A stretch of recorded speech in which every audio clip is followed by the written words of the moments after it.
Ad Astra Abyssosk. What can I do for you, traveler? Ah, yes. I've heard that you've already made arrangements with the captain of the Crux Fleet regarding your passage to Inazuma. Is that correct? Now that I think about it, it's been quite some time since I last visited those lands. Unfortunately, I don't have any current intel that would be worth sharing with you.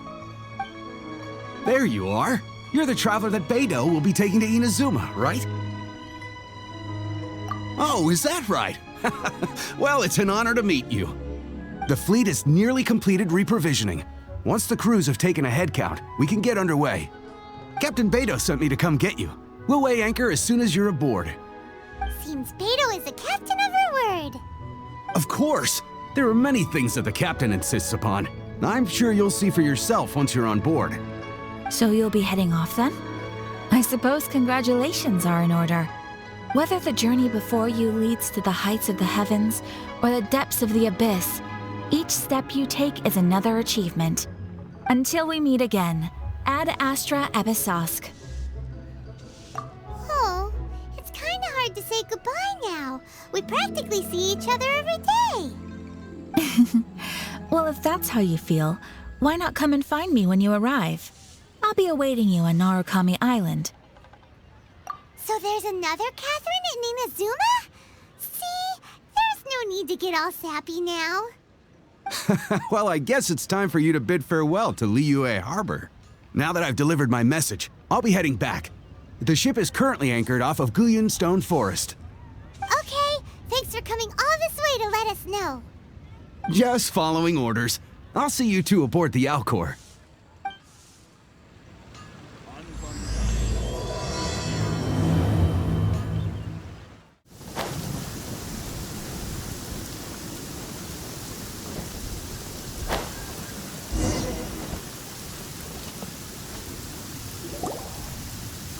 Ah, you finally made it.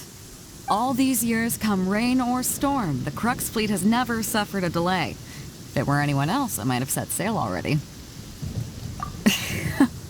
Don't look too serious, I'm only joking. You're just on time. The crew have just finished making final preparations. Well, now that everyone's here, we set sail for the land engulfed by storm and tempest. The nation of eternity. Anchors away!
Ahoy there.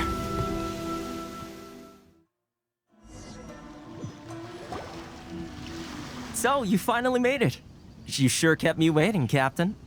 And it appears we have a couple of stowaways. Or perhaps I should say, honored guests. Shush! You can blame your almighty Shogun. The tempests around Inazuma have been growing all the more fierce lately.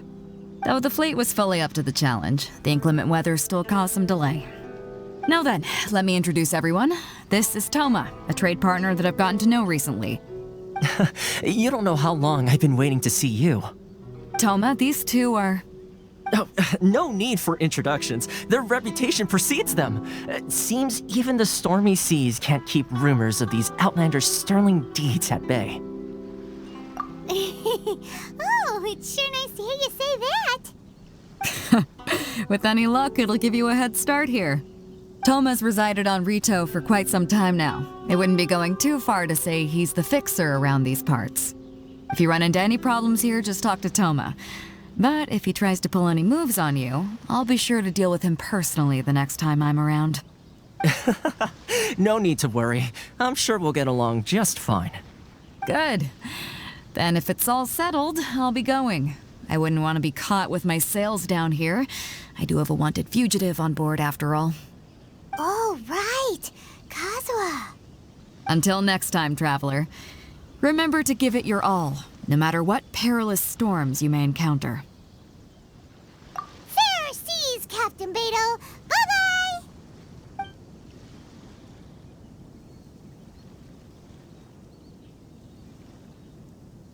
Now then, first things first. We need to go get you registered at the border checkpoint. Paimon thought we were supposed to be keeping things on the down low. Are we just gonna walk into the government's hands? Don't underestimate the reaches of the Sakoku Decree. You wouldn't be able to avoid inspection even if you tried. So we have to play by the rules, even if we're kind of bending them.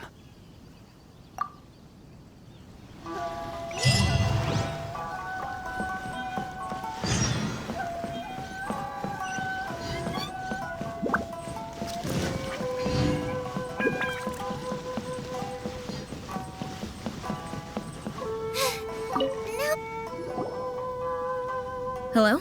Please state your name, identity, and the purpose of your visit. Oh, except you, Toma. You must be new here. Excuse me? Please provide the information requested and also declare any goods you are carrying with you. Oh, well, I'm sorry. We cannot approve entry for purely personal reasons. So, unless you have a valid reason for visiting in accordance with the rules...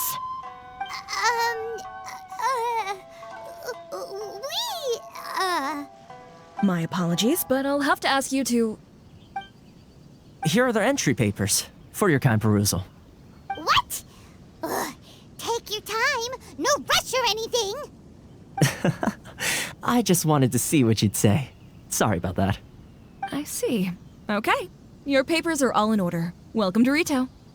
So, where do we go next? The Outlander Affairs Agency. They only check entry permits here. If you want to remain on Rito, there's a process you have to go through with them. Sheesh. So it is super strict, just like everyone says. Well, let's not forget that to everyday folk in Inazuma, people from everywhere else are referred to as outsiders. As the word suggests, Outlanders aren't very welcome in Inazuma with the Sakoku Decree in force. Not even on Rito, where they've established an outsider settlement. I like how you think. I've got a feeling we're going to get along very well. Now, let's head over to the Outlander Affairs Agency. Most of the current rules were put in place by the administration of Rito, the Kanjo Commission. A Kanjo Commission? Yes, one branch of the Tri-Commission of Inazuma, responsible for growing and managing the nation's wealth. You really haven't heard of it before?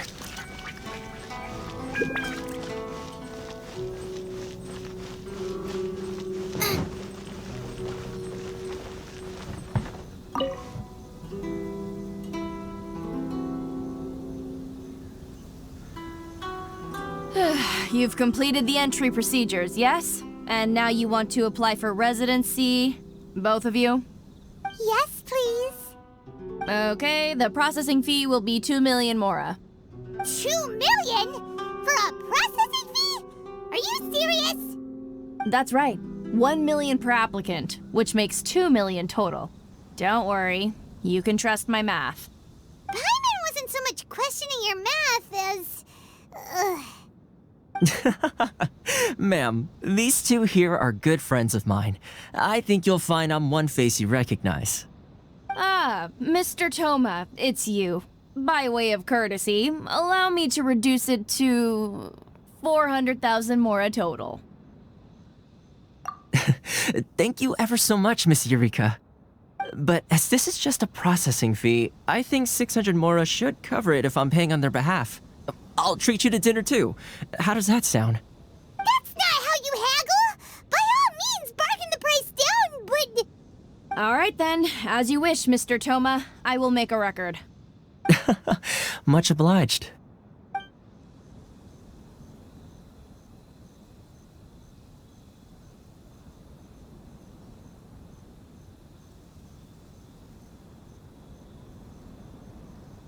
What? She went from 2 million down to 600? There's something seriously wrong with people's sense of finance around here!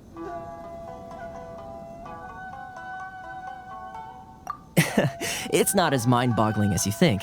A processing fee is just a figure of speech. The way some here at the agency see it, the fees are easy money, so it becomes a question of how much they can make. So when the day comes that some poor merchant from overseas with more money than sense gets stuck here and needs to apply for residency... Then they'll milk them for all they're worth! Exactly. It's at times like this that having a local friend really comes in handy. Yes, but when you're an outlander in Inazuma, far from home in this close nation era, there's very little that can be done about it. The most that overseas merchants can do to look after themselves is stick together. That's how the International Trade Association came about. So it's a trade association built by and for Outlanders? Yep. And as well as advancing commercial interests, the association provides help, support, and structure for Outlanders trying to survive on Rito. Essentially, it's an association devoted to both commercial excellence and survival skills. Sounds like just staying alive is an achievement when you're an Outlander in Inazuma. I see. So this is the real purpose of your trip. Yes, given that you are Outlanders, it's certainly a lofty aspiration. After all, the Ryzen Shogun is the most exalted and revered one in all of Inazuma. She is a deity who reigns on high, while all other life gazes up in awe. I was going to say nothing is set in stone when it comes to who you will encounter in this world. Who's to say you won't happen to run into the Ryzen Shogun one day after lunch? Uh-huh. And is that likely? Okay, I'll give it to you straight. I know of a way to introduce you to the Ryzen Shogun. Really? Wow! The Rito Fixer is better connected than we thought! I mean, it will take all the resources I have at my disposal, but it can be done. However, before we get there, connections come at a high price, you understand? Not you too! No. In this instance, when I say price, I'm not talking about Mora. In fact, there's no real cost as such. It's just that if this is something you really want, you'll have to agree to help other people solve some of their problems first. I like to do things in a way that keeps everybody happy. It's my own personal rule for dealing with situations like this. Sounds very reasonable to Paimon. You're the man in the middle, so you have to trade favors to keep everyone indebted to you. Why do I get the feeling you're making me out to be some sort of crook? Never mind. Here's the situation. As I touched upon earlier, the members of the International Trade Association are constantly struggling to survive. Recently, things seem to have gotten more difficult than ever for them, so just go and check things out. See if there's any way you can help. The head of the association is called Caricio, and he's a good friend of mine. Go talk to him. I'll wait for you here.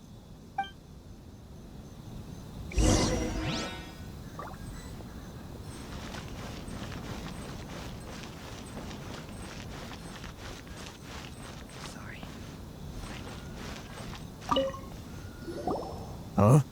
Hello there. You must be seeking refuge with the International Trade Association. The Outlander Affairs Agency took you for all you're worth, I suppose. Good. That's a relief. You need to be careful, or you'll find yourself losing your savings all at once. We heard the association has been having some difficulties lately. Is that true? Yes, left, right, and center. Obstacles at every turn. But that's nothing new for us. The Sakoku decree certainly makes things difficult for anyone who wants to come here from overseas. But it's not the root cause of our woes. The Sakoku decree might restrict our scope of activity, but in and of itself, it doesn't stop us from being able to enjoy a comfortable existence. No, what's really squeezing us Outlander merchants dry is those Mora grubbers from the Kanjo Commission. Oh, of the 3 commissions, that's the one that oversees everything on Rito, isn't it? That's right. They impose astronomical tax rate, unbelievable regulations, and that's not the worst of it. They just issued a new tax decree recently that, for some reason, completely changes the way we pay our taxes. It used to be Mora, but now it's something called Crystal Marrow. Crystal Marrow?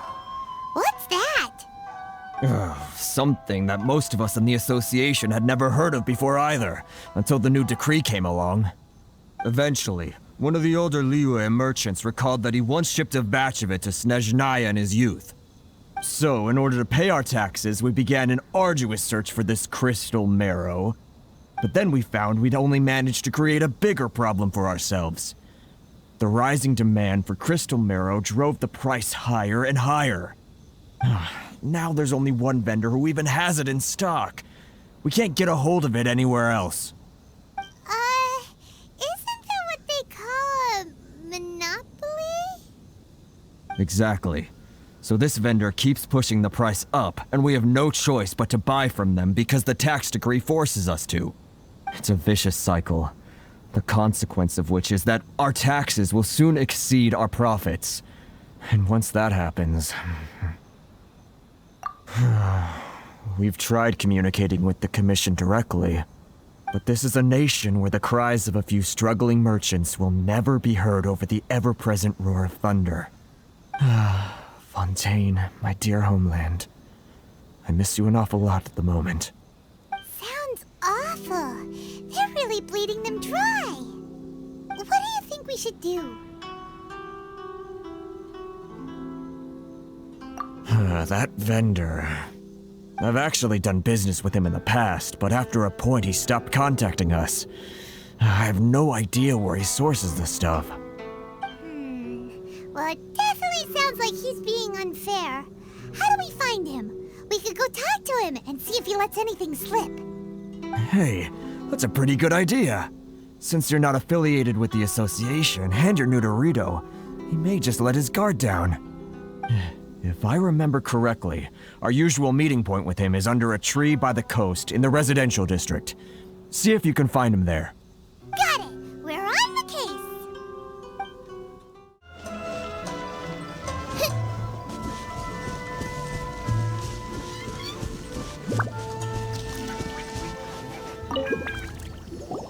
Huh? I don't think I recognize you. Are you new arrivals? So, what do you need with me? The sheer nerve. You don't go around asking questions like that. If I gave you my sources, I might as well hand you the whole darn business. Trade secret, got it? You know what trade and secret mean, right? This guy's got a bad attitude. Ha! Are you even buying? Oh, I see what's going on here.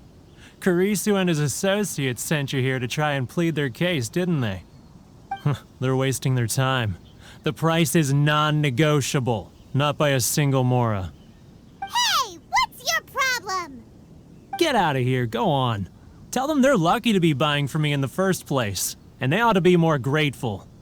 If it weren't for me, they'd be in seriously hot water. What are we gonna do?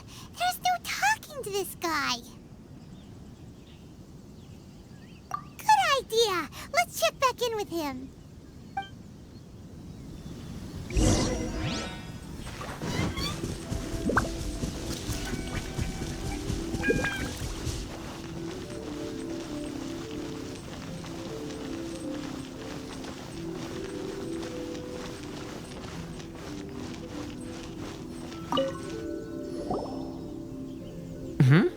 That was quick. You resolved it already?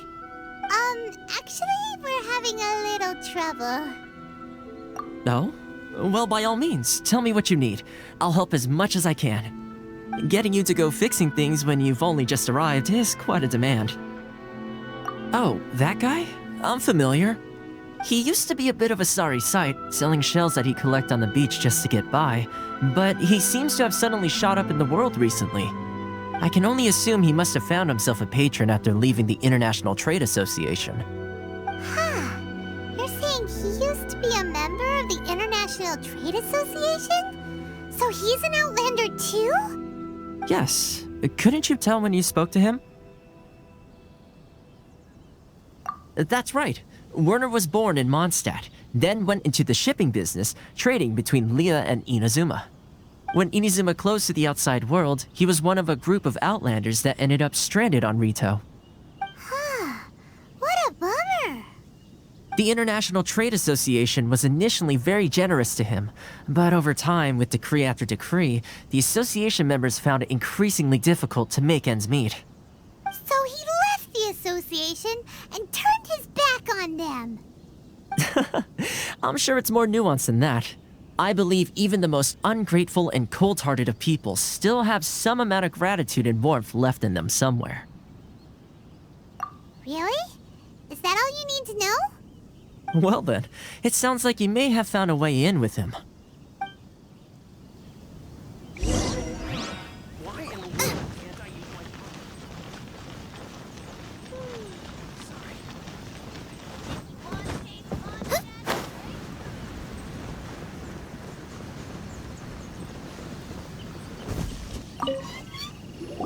What are you doing back here? Just because I got plenty of time on my hands doesn't mean I want to waste any of it talking to you. Huh? Where's this coming from?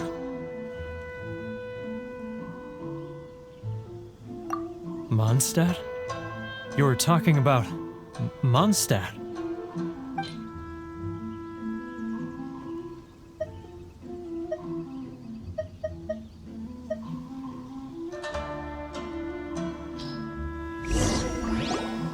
Goodness, I can sense it now.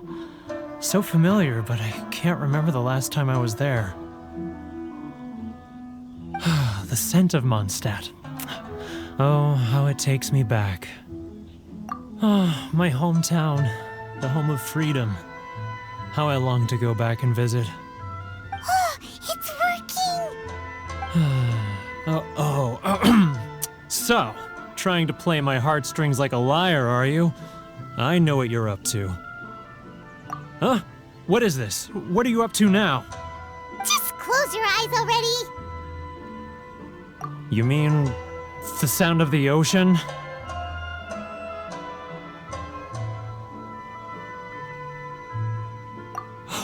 Leah Harbor. I can see it so clearly. Oh, and the sound of the waves. The calls of the merchants. Xiao lanterns. I'm right there at the lantern right. Oh, look at them floating up into the sky. This guy has a really active imagination. Either that or he really does miss Liyue Harbor. Liyue.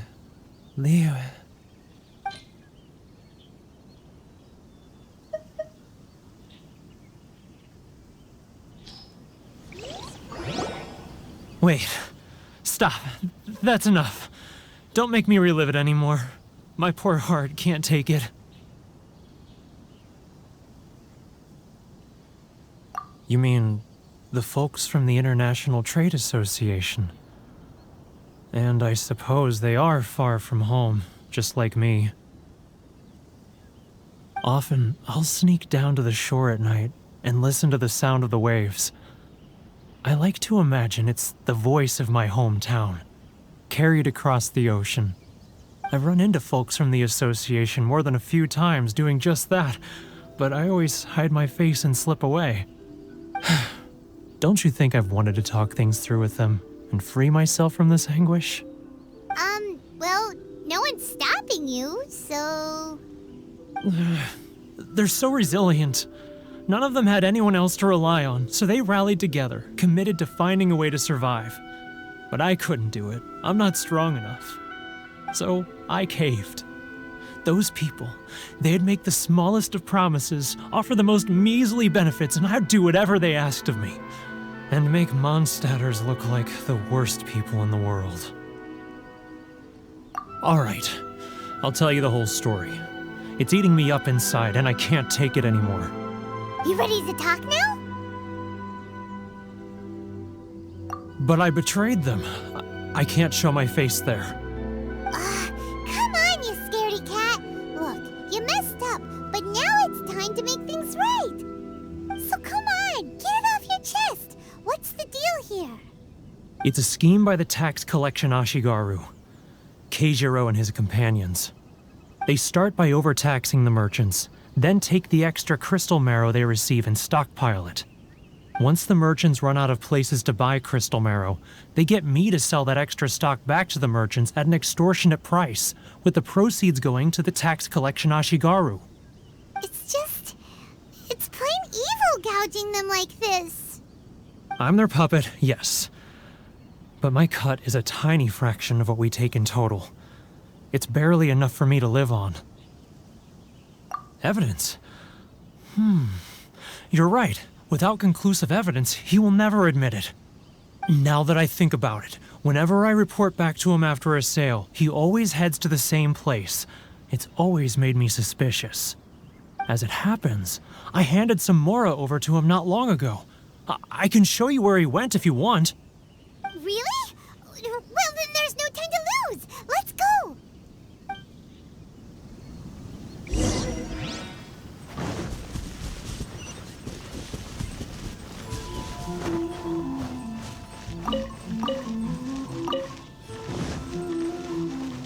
If you want to taste Mondstadt's great wine, then look no further than Sailing Free. Keijiro! It's him! After him.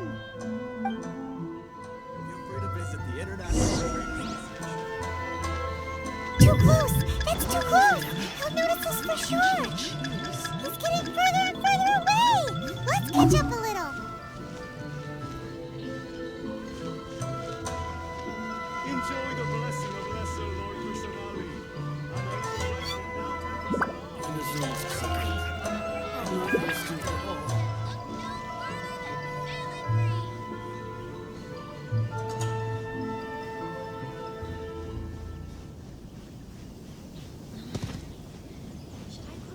Ah, Ryoko, how's business? All the better thanks to your generous patronage. Good. Thankfully, I earn plenty these days. Oh, but of course, tax collection is difficult work.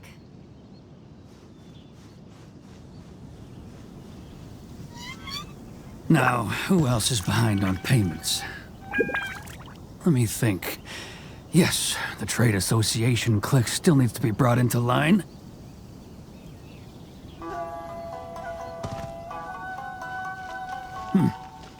What was that sound? Quiet! Don't let him find us! Too close!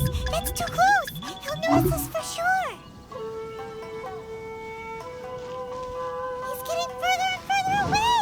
Let's catch up a little!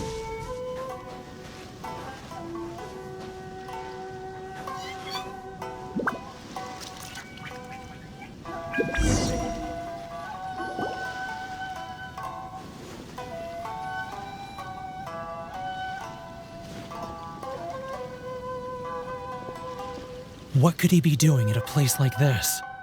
It looked like he buried something over there, didn't it? Why don't we take a look?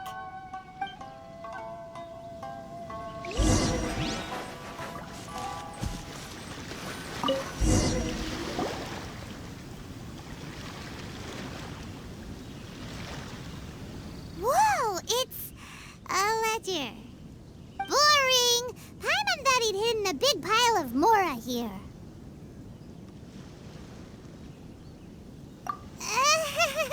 Yeah. Let me take a look here. Ah, yes! This is what we're looking for. A clear and complete record of every single transaction, each one proof of his guilt. Great! Well, now we have our hard evidence. Let's go tell Karisu the good news, shall we? I'll say goodbye to you here then. Huh? You aren't gonna come with us? I need a little more time before I'm ready to face the head of the association. I'm sorry. Huh. Poor Werner's a pretty awkward guy, huh?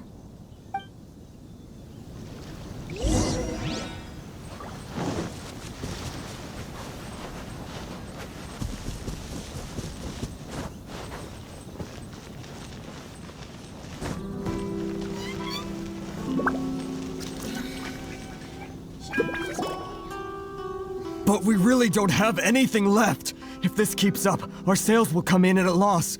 There'll be nothing left for us to do but starve.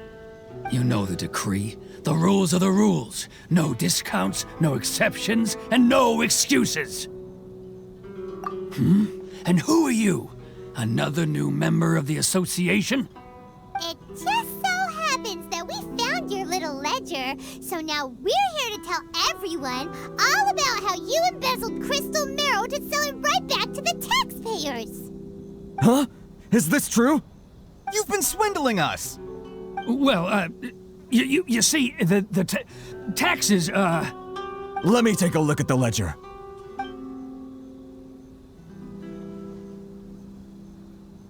Well, would you look at that? Every payment the association has made is right here in your personal ledger. So, Mr. Keijiro, it seems you have some explaining to do. How shall we settle this, So you think you can use this against me, do you? It's quite obvious that I'm merely trying to earn a modest living for myself, like anyone else. Word has it that Samurai and the Commission place great importance on reputation and prestige. Though I'm sure Commission members won't blame you once word gets out. Huh? Is that a threat? Are you threatening me? No, not at all. I'm simply stating that it would be quite a pity if an illustrious gentleman such as yourself were to have their reputation tarnished. Well, even if what you say is true, what do you suggest we do about it? I believe you still have a quantity of crystal marrow in your possession, correct? Perhaps that crystal marrow could be used as compensation for the recent tax hike, and us merchants could finally have some more breathing room. Is that it? Do you have any idea the hoops I had to jump through to get the crystal marrow and keep it hidden? Fine. In that case, I'll send it over to you today. And not even an ounce of shame for his actions. So that's it? My shop's been closed for weeks now. I've even had to ask my friends to help bail me out. What about my losses? Come on, Harrison. We've already struck a good deal here. I'm sick of being pushed around like this. I won't let him off so easily. Harrison!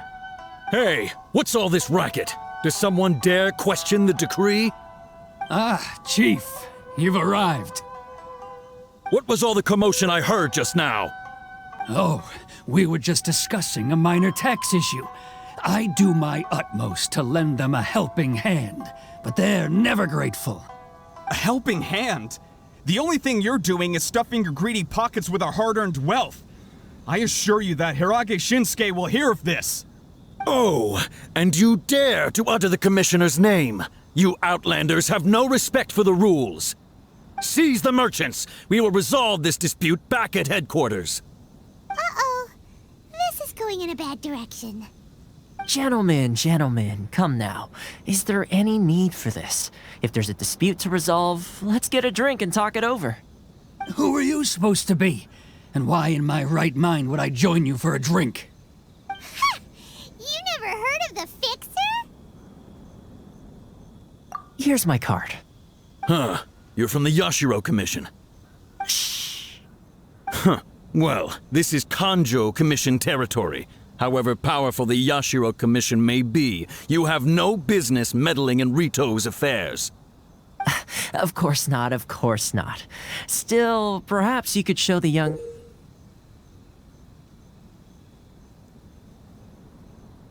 lady of our clan some courtesy. You wouldn't want your name showing up in a petition to the Shogun, would you? That fan, the Shirasagi Himegimi. I don't need any trouble with her. Okay, let's forget all this. It'll give us one less thing to worry about. But, Chief! Enough! We're leaving. Let's get dinner one day soon, gentlemen. My treat, I insist. No response, huh? I suppose that bridge is well and truly burned then. Thank you so much, Toma. But I'm sorry your relationship with the Kanjo Commission had to suffer for our sake. Hey, I was joking. It's a small price to pay, and you're more than welcome. If there's anyone you should be thanking, it's the Traveler. He's the one who found a way to turn things around. If nothing else, I'm sure the tax collection Ashigaru will tread a little more carefully in the future. Toma, what was all that? Shh, not here. Too many people listening. Let's move somewhere else. Enjoy the blessing of Lesser Lord Kusanagi. An ancient blessing now 10% off. Corruption seems rife in the Kanjo Commission. They truly are rotten to the core. All right, time for me to answer your questions. What would you like to know? Straight to the point. Let me reintroduce myself. I belong to the Kamisato clan of the Yashiro Commission on Narukami Island. I'm an attendant of the Shirasagi Himegimi. You've been keeping your true identity a secret from us this whole time? So, the Yashiro Commission. Guessing that's another branch of the Tri-Commission? Correct. The Kamisato clan is the head of the Yashiro Commission, who manage ceremonial and cultural affairs. I'd go into more detail on what exactly that covers, but I'm not even sure myself. I'm just someone who was fortunate enough to be taken in by the Kamisato clan.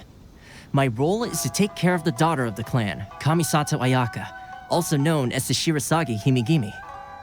Seems like she must be super famous in Inazuma, given the reaction of those guys just now. Oh, most definitely. She's graceful, dignified, and kind-hearted too. The people of Inazuma quite adore Miss Kamisato. Her fame even somewhat eclipses that of her older brother, Kamisato Ayato, despite the fact that he's the current head of the clan. I suppose those who treat others with compassion earn themselves the same treatment in return. Miss Kamisato's situation certainly seems to attest to that. Take me, for example. I'm just an attendant, and yet she treats me as an equal, as she would a friend. You're asking the right questions, and to be honest, I don't want to keep you in the dark any more than is necessary. Firstly, you should know that being a fixer is not something you can fake. I spent the better part of a month tirelessly building up a network of relationships on the island, and I got to know Captain Beto during that time too. Still pretty good going for just a month's work. Well, maybe I have a slight knack for schmoozery, but the main thing was I had to make sure I'd be in time to receive you when you arrived. Inazuma may have closed off to the outside world, but that hasn't stopped a lot of people from hearing about your feats in Mondstadt and Liyue. So, when Miss Kamisato heard of your intention to come to Inazuma, she began looking forward to your arrival with great anticipation. She's excited to find out whether the rumors are true. That is, that you have what it takes to change the tide of the times. Change the tide of the times? In the test I gave you earlier, although there were a few hiccups at the end, it was you who found the way to turn the situation around. Navigating powerful people, using their character flaws to your advantage. It's just what Miss Kamisato had hoped to see. With your help, even the Vision Hunt decree...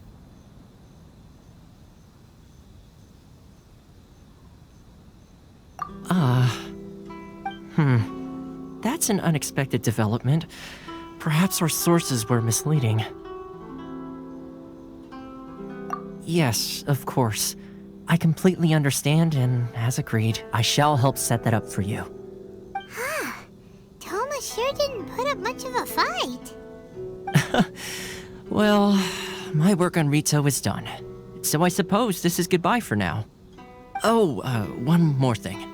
This invitation letter is for you. When you get to Narukami Island, you can find me at the Komori Tea House, as per the letter. Good luck with everything. See you soon.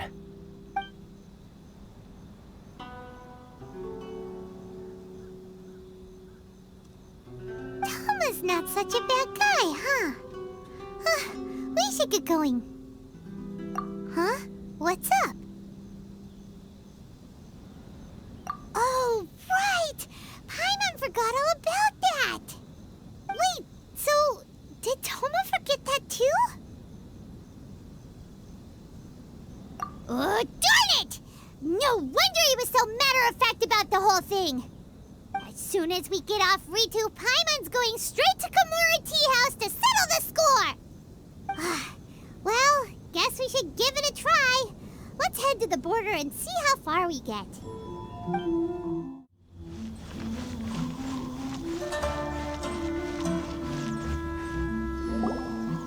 Stop there! Present your travel permits. Sorry, but we really gotta get to Narukami Island. It's kinda urgent.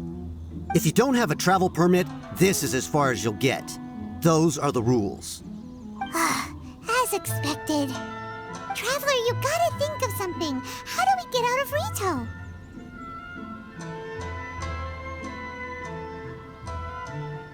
Are you saying we should go and meet with the Kanjo Commissioner? Guess it can't hurt to try. Even if Paimon has a few choice words to say about his subordinates. Who knows? Maybe he's our biggest fan.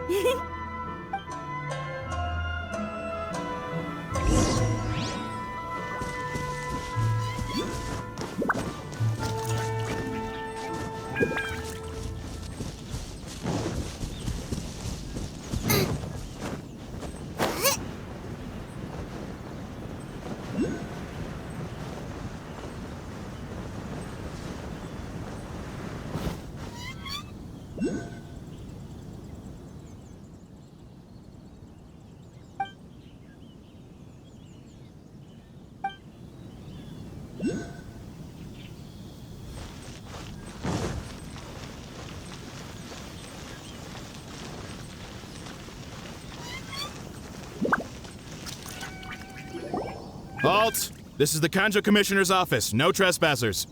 We're here to see, the Kanjo Commissioner?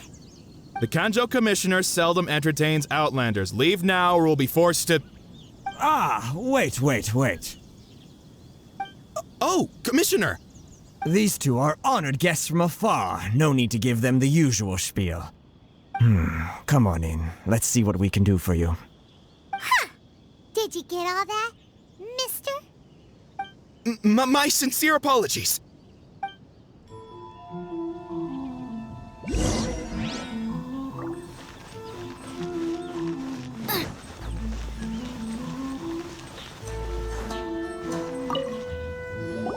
I am Hiragi Shinsuke, Kanjo Commissioner and head of the Hiragi clan.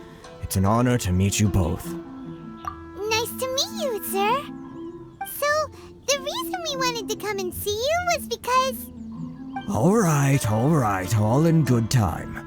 Two travelers renowned far and wide have shown up to see me, and I should very much like to make their acquaintance. Let's not limit this to business only. So what you're saying is, we really are pretty famous, huh? Absolutely. How many other people in the world have what it takes to knock the wind out of Storm Terror's sails and put the Overlord of the Vortex back under the sea, eh? Exactly! Paimon thinks you make an excellent point.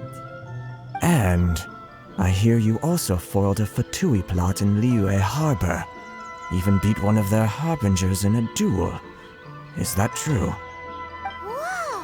You heard about that too? Yep. It's true, all right. As I thought. Something wrong? No. I'm simply awestruck by you both is all. Rito is greatly honored to have you visit us. One other thing I heard about you is your great zeal for helping other people.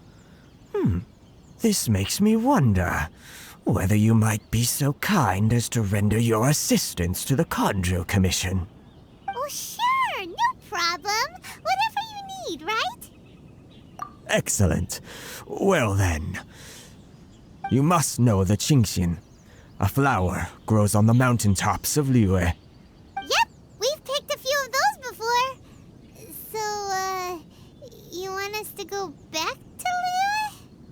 Yes, bring me 300 Shinxin, would you? Freshly picked, I mean.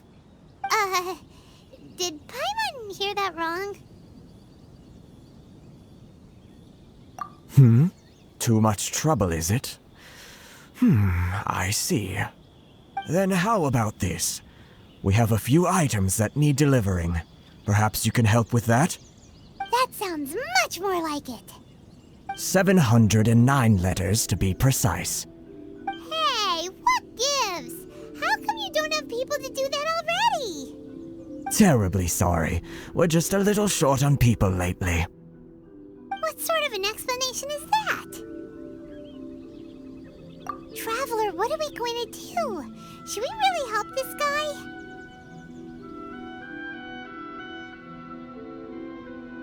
That's the spirit. Don't keep me waiting too long now.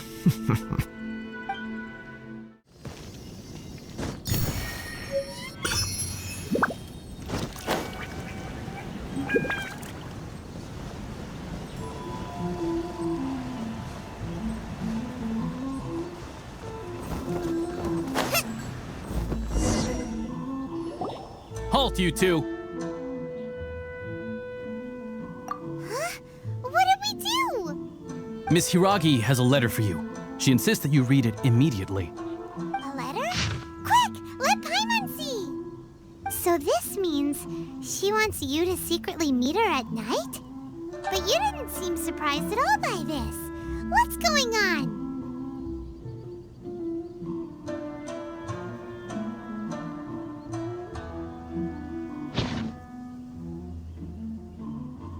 Huh? Have you been up to something behind Paimon's back? Let's ask her tonight and see what she has to say.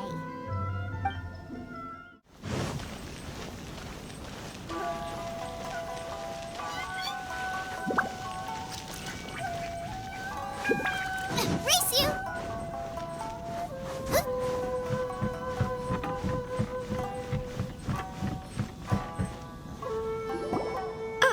You finally arrived. Allow me to introduce myself. I am Hiragi Chisato. This is technically the second time we have met. It's a pleasure to see you again. Wow, she's the daughter of the Hiragi clan, all right. No need to be so formal. I've long marveled at your accomplishments, and at last we have the chance to meet. Is it Paimon, or does something seem a bit off here? The reason why I wanted to secretly meet you here is, well, I feared that I might never have another opportunity to discuss this with you. Discuss what? Ahem. I should like to ask for your help with delivering a letter. Like father, like daughter. Couldn't you be more original? No, you misunderstand me. Please, allow me to explain. I was hoping that you could deliver a letter to Narukami Island in my stead. It is to be given to Kujo Kamachi of the Tenryou Commission. My father has always forbidden me from communicating with him. He knows that there are prospects for my marriage that would better serve him politically. But my heart is with Kamaji. There is no one who would dare defy my father's will on Rito, but you are Outlanders. Outlanders seeking to get to Narukami Island. It would be regrettable to let such an opportunity pass. Ah, Paimon gets the whole picture now. Of course, in doing so, I will also do everything in my power to help you leave Rito. That is my promise. To be perfectly honest, as long as you remain in Inazuma, my father will have no intention of letting you leave Rito. Yeah, we figured as much. It was pretty obvious he was just trying to hold us up here. I secretly overheard a conversation between my father and a very arrogant-sounding woman just a few days ago. They seemed to be discussing how to keep you here on Rito. In fact, it was the first time I had ever heard my father speak so respectfully to someone who wasn't the shogun. We don't have much time. I'll tell you my plans to help you off the island. It just so happens that a shipment of goods is... Very well. I'll be waiting for you at the border. I'm counting on you to deliver my letter.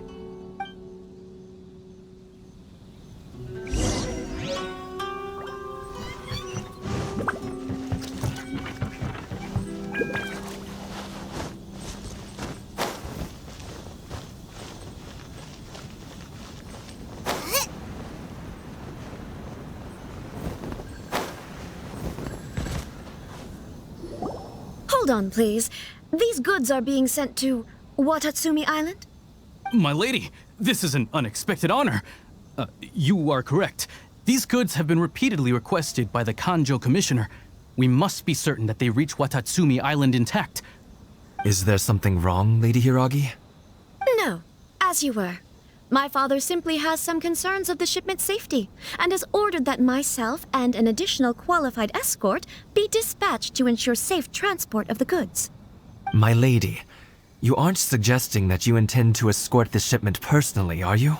There's certainly no need for you to trouble yourself with such a matter. And as for this qualified escort...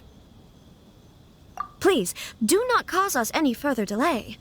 If memory serves me right, my father has already asserted that this shipment must arrive on time. I'm certain punishment will be duly dispensed if it fails to do so. Yes, of course, my lady. It's just that, well, we don't know who this... Now, need I remind you of the penalty if anything were to happen to me en route? I'm sure you are all quite familiar with my father's temperament. Do you really presume that you can fully guarantee my safety on your own? Boy, Chisato can talk the talk. They don't stand a chance. Yes, my lady. Very well then. It's an honor to have you accompanying us. Your safety is our highest priority. Shinojo, you can't really be agreeing to this. Well, the request is from Lady Hiragi herself. It is our duty to serve her in the utmost capacity. Yes, but that's not the problem here. Well then, if we're through here, I suggest we set off at once. Dawdling will only allow potential thieves more time to prepare, no? Yes, my lady. You heard her. There's no time to lose.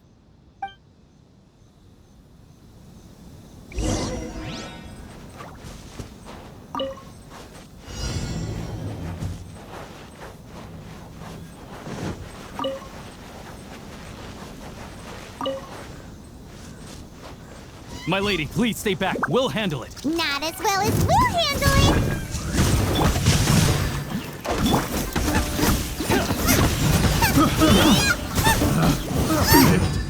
The wrong test subject.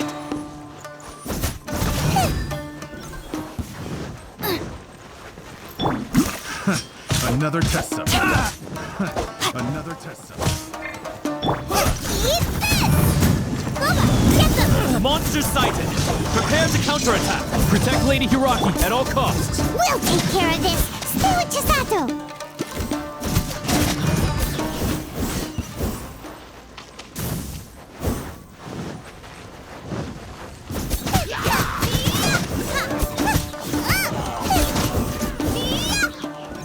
Watch out! More monsters inbound! Lady Hiragi, stay close!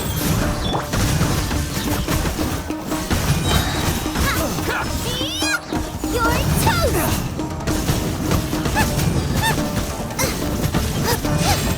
My blade! Cut down. How's this? Finally,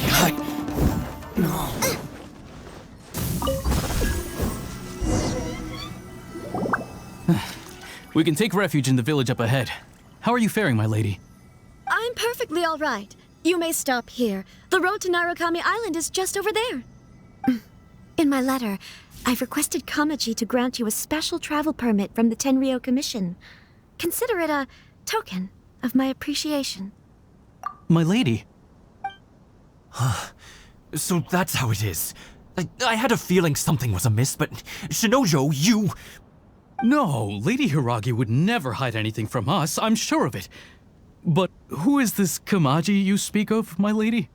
I'm not afraid to say that he's the one I love. The one you love? Shinojo, did you honestly think that...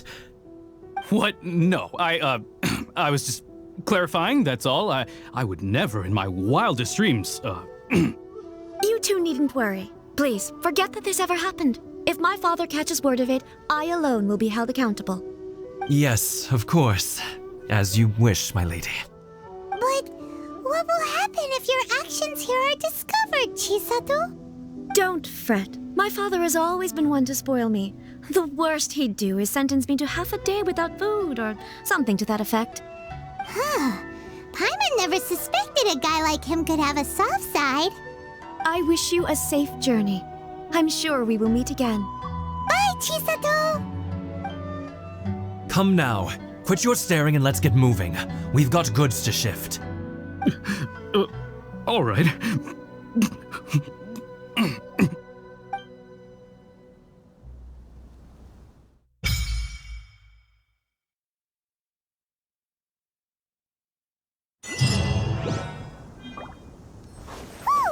We're finally on our own way again.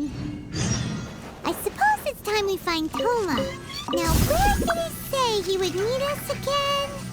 Oh, right! Komori Tea House!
I'll find the treasure for sure. Pleasant surprise. I've been staying here for a while.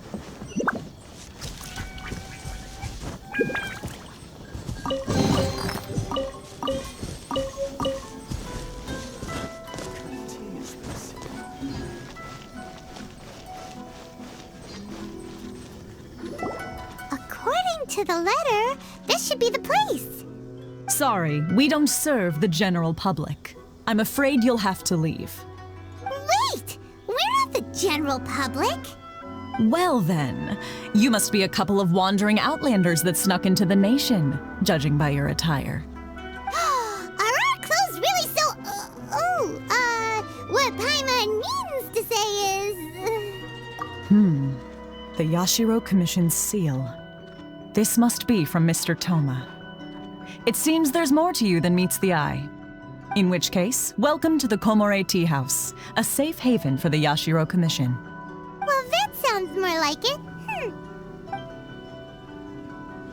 kind of tea is this?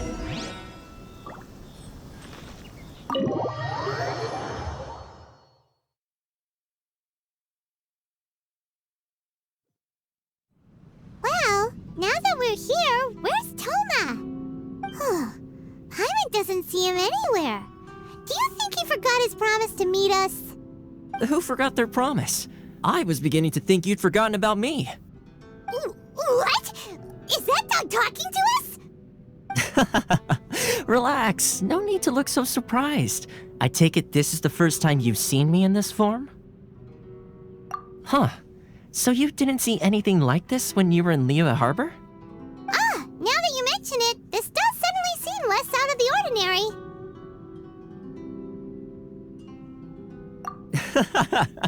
All right, I've had my fun. Hey, you're this close to getting an ugly nickname, mister. Well, I've had some time to kill, given that I've been waiting here for you for so long, as was the case in Rito. So I came up with this little fun greeting for when you arrived. But in all seriousness, I would like to apologize about that little test you went through earlier, though it was quite necessary. It helped us determine whether or not to bring you before Miss Kamisato, and whether you had the courage to face the lightning alongside us.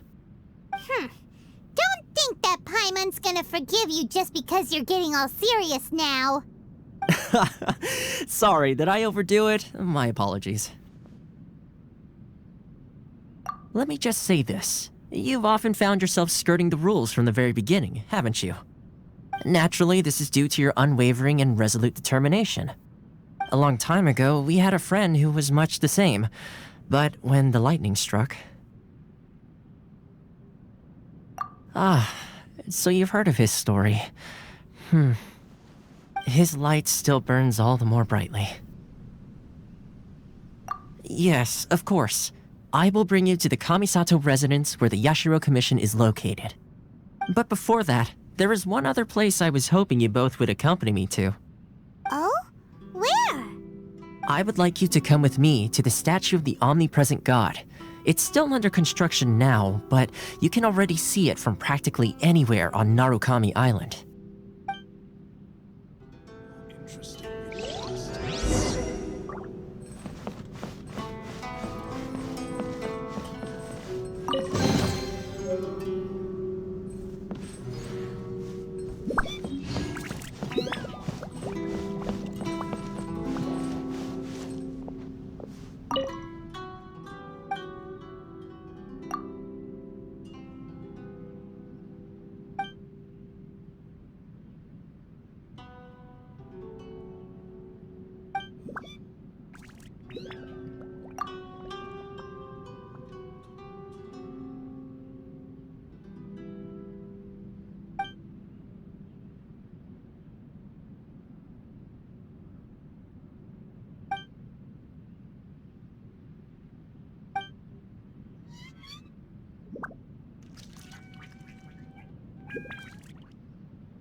What delicious tea.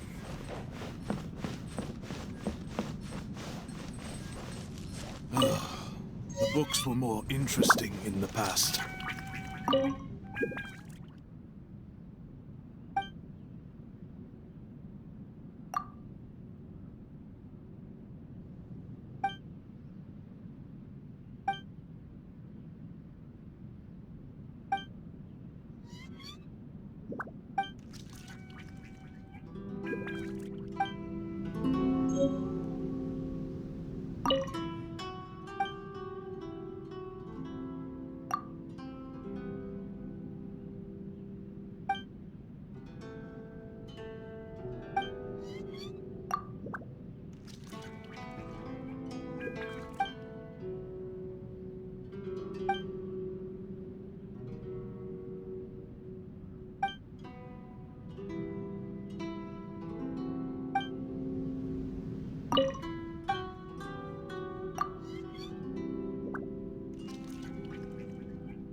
What delicious tea.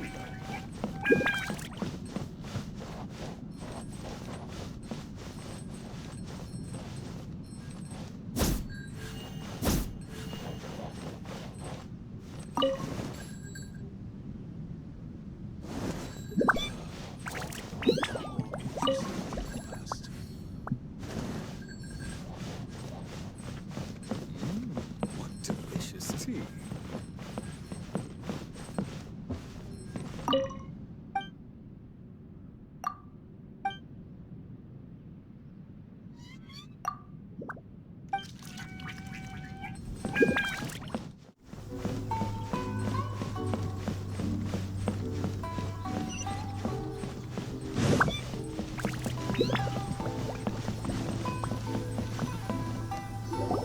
This area sure feels gloomy. People probably don't come here often, do they? Huh? Are Paimon's eyes playing tricks? Or are there things embedded in the statue? Visions. Visions? You mean all the visions that are collected from the Vision Hunt decree are put into the statue? So you've already heard of the Vision Hunt decree. Before I try to explain, I should perhaps remind you first that Mondstadt is the city of freedom, and Liyue is the city of contracts. As for Inazuma, it's known as the Nation of Eternity. The Ryzen Shogun is both the nation's most powerful ruler and its deity. The Eternity in question is her endless and unchanging will to rule over Inazuma. As such, she relies on the Tri-Commission to regulate the nation's affairs and the Sakoku Decree to limit the people's movement. The Shogun wishes to keep Inazuma in stasis, allowing the stream of time to flow from one end to the other without disturbing it for all time. Seems like every god has their own will. Of course, this is my own limited understanding. As for the reason behind the recent Vision Hunt decree, perhaps the Shogun believes that visions grant people the power to change, and that her eternity doesn't allow for such instability to exist. Whatever the case, the fact is that the Ryzen Shogun has dispatched the Tenryou Commission to scour the nation for visions, embedding each one in this statue. And this statue of the omnipresent god can be seen as Inazuma's symbol of eternity. But if that's the case, wouldn't you say that the Ryzen Shogun is being, I don't know, selfish? Only outlanders such as yourselves would ever dare speak out so directly against the Ryzen Shogun. And yet, I agree. The Vision Hunt decree is something that simply should not exist. And Miss Kamisato has been committed to fighting it since the day it was announced.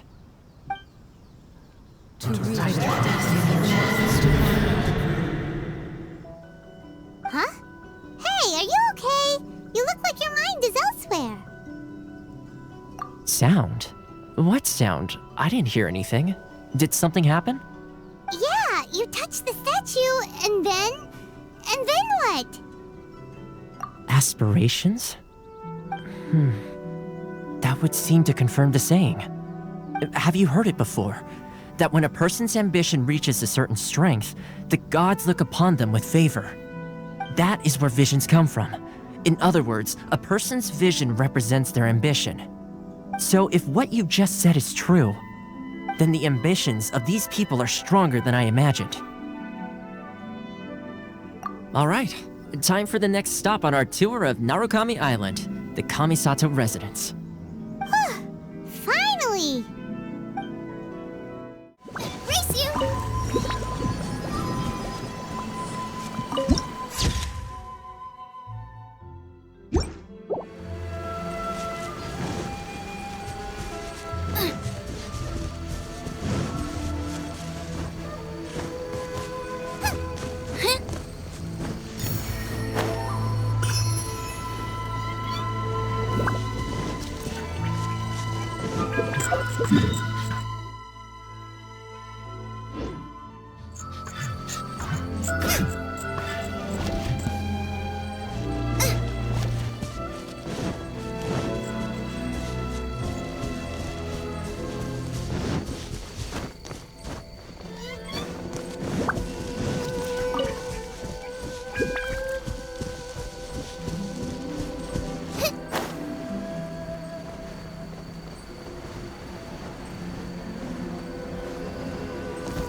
I'm sure the Kamisato clan will be fine.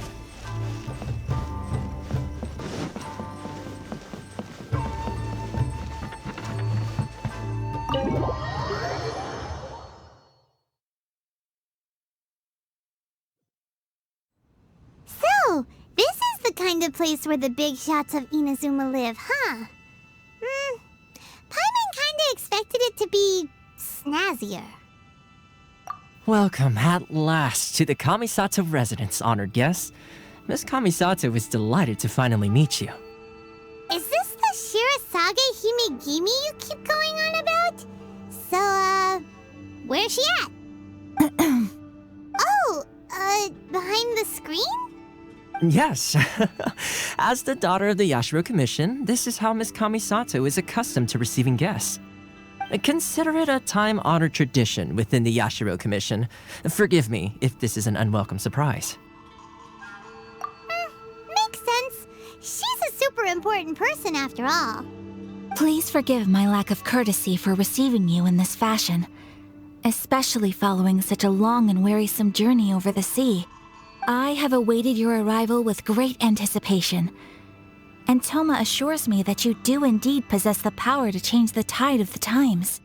At present in Inazuma, in the name of the Vision Hunt Decree, the people's aspirations are being senselessly trampled underfoot. Though the Yashiro Commission serves the Shogun, it is the people with whom we share close bonds, given the contact we are required to have with them in the performance of our duties. A commission's power rises and falls with the trust of their people. Thus, we cannot remain indifferent to this situation without also remaining indifferent to our own fate. Traveler, lend us your power, and we can... Oh. See, milady, it's just like I said. This will take us nowhere. No, please! Wait! Please, don't go! I will introduce you to the Ryzen Shogun on one condition. You must fulfill 3 small wishes on my behalf. What are your wishes? They pertain to 3 whose visions were taken from them. Perhaps once you've met them, you will understand.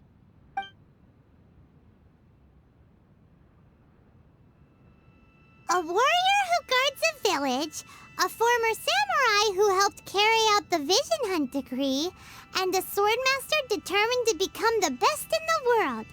Does Paimon got that right? Correct.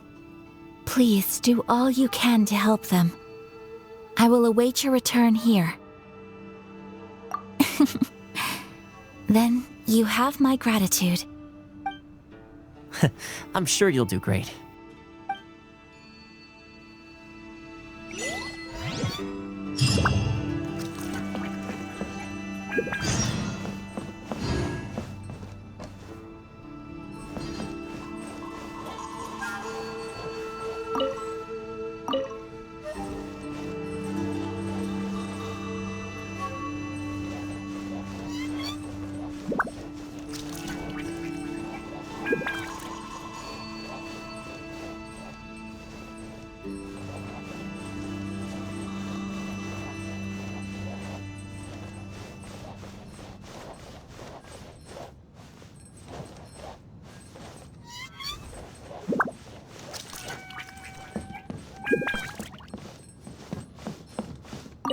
Miss Kamisato's left, it seems. No cutting corners now, okay?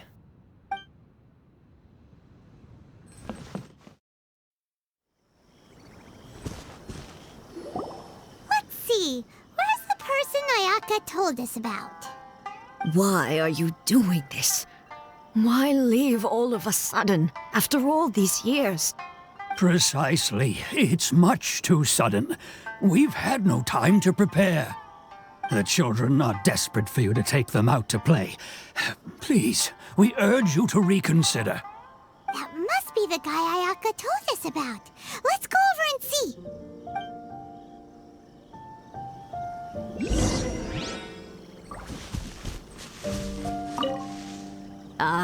You must also be here to try and convince Tejima has protected this place ever since he arrived here 30 years ago. Keeping out the treasure hoarders, fending off any monsters that draw near, resolving quarrels between the villagers. He has put an enormous amount of work into looking after this place, and we all think the world of him. But now, all of a sudden, he says he plans to leave us. We can't help but wonder, was it something we did? We will gladly apologize if that's the case. All we want is for him to stay.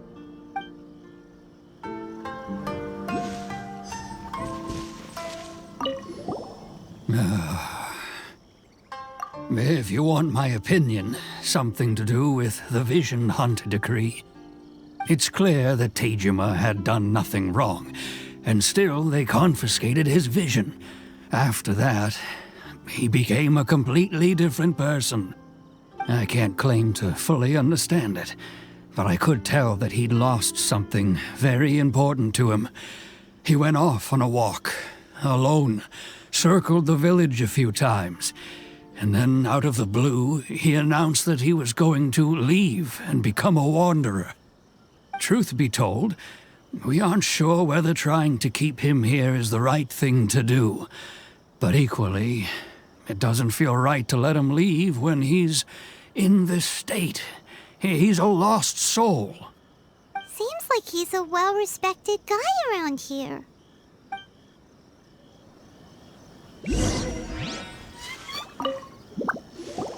You must be Tejima. So what's made you want to up and leave all of a sudden? Me? It's not a question of why I want to leave, but a question of what reason I would have to stay. True, but that's not why I chose to stay here. And what made me want to come here 30 years ago? And why have I never wanted to leave in all that time? I don't have answers to those questions because I can't remember anymore. Ever since they took my vision away, it's like a slice of my memory is gone. In the past, I knew I wanted to stay here. But whatever resolve I had then, it's gone now. So I thought, what's to stop me from moving around instead?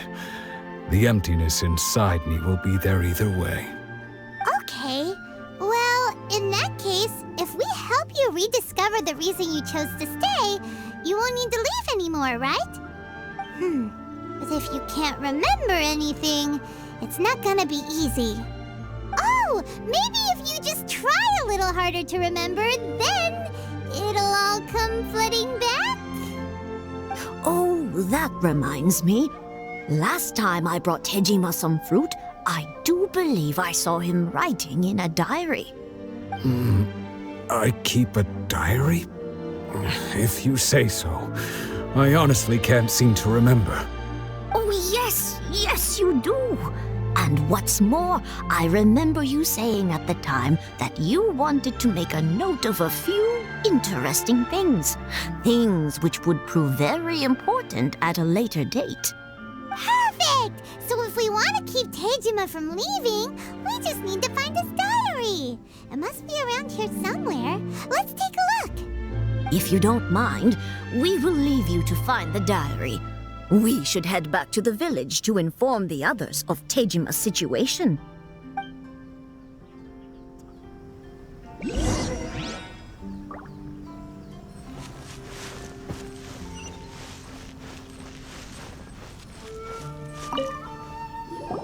This looks like Tejima's diary, all right. Let's see what we have here. Today, the villagers and I got together to cook dry braised salted fish.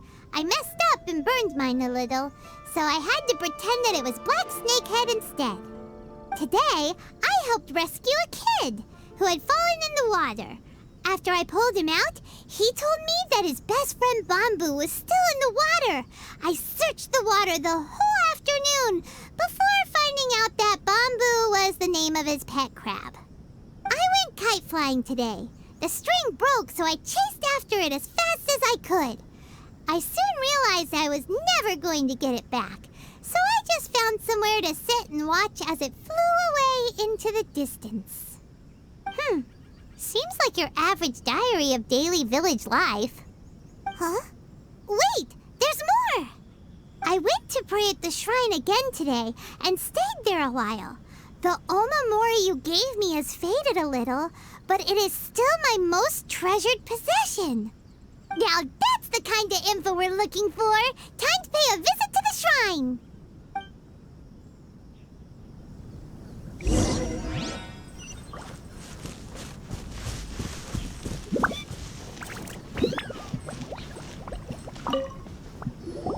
So this is the story Tejima wrote about. Interesting. Looking at the color and the design, Paimon would have thought it belonged to a child. But anyway, if he had this with him all the time, there's a chance some of his elemental energy remained on it. Do you think that it might come in handy?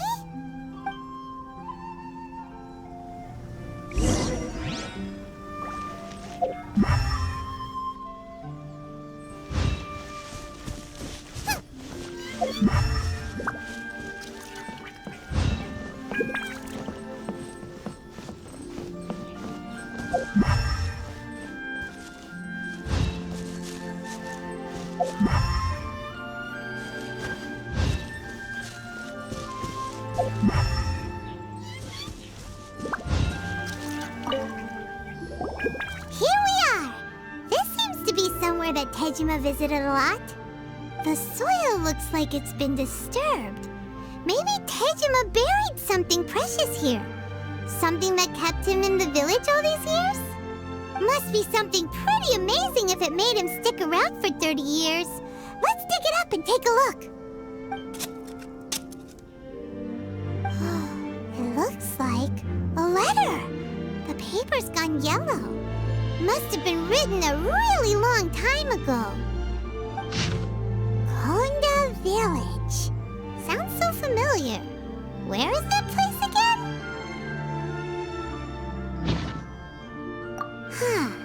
So the reason Tejima came here was to wait for someone. But he's been here for 30 years.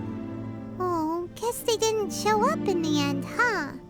Well, let's go give Tejima his stuff back and take it from there.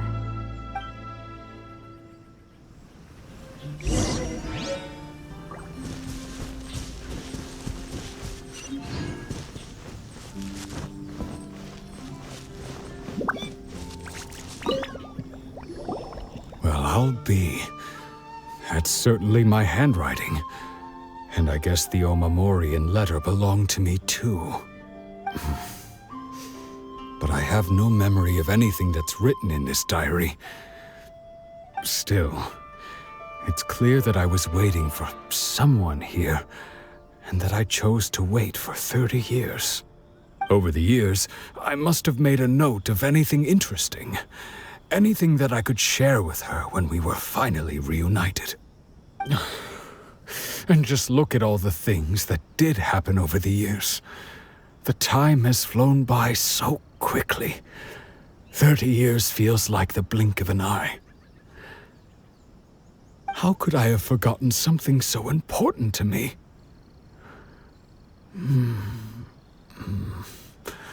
Now that I think about it, when my vision was taken from me, it felt like I'd suddenly been hollowed out. Love, regret, everything I felt for her, it's all disappeared. No, not especially. After all, I've forgotten who she was. Her face, her voice, the things we experienced together. I barely recall any of it. It's as if she'd never been in my life to begin with. As if all these years have been nothing but a hazy dream. I think maybe not. If this is something I waited most of my life for, I suppose I should carry on waiting. Although, what if she were to turn up eventually, only to find I didn't remember so much as her name? Wouldn't that be upsetting for her? When I think about it like that, I do feel a slight tinge of sadness in my heart. How curious. Why am I thinking like this when I don't even remember who she is? It's just like that feeling of emptiness, the feeling that something is missing. Thank you both for helping me reconnect with my reason for staying here. I shall remain here and keep waiting for her. Tejima seems to be dealing okay, but still, It makes Paimon really sad. Seems it's just like Ayaka and Toma were saying. If you lose your vision, you lose all your hopes and dreams too. That certainly explains the state Tejimo was in earlier. At least we were able to help him, weren't we? Well, let's go find the next person. According to Miss Kamisato, the second one who lost their vision is a samurai from the Tenryou Commission.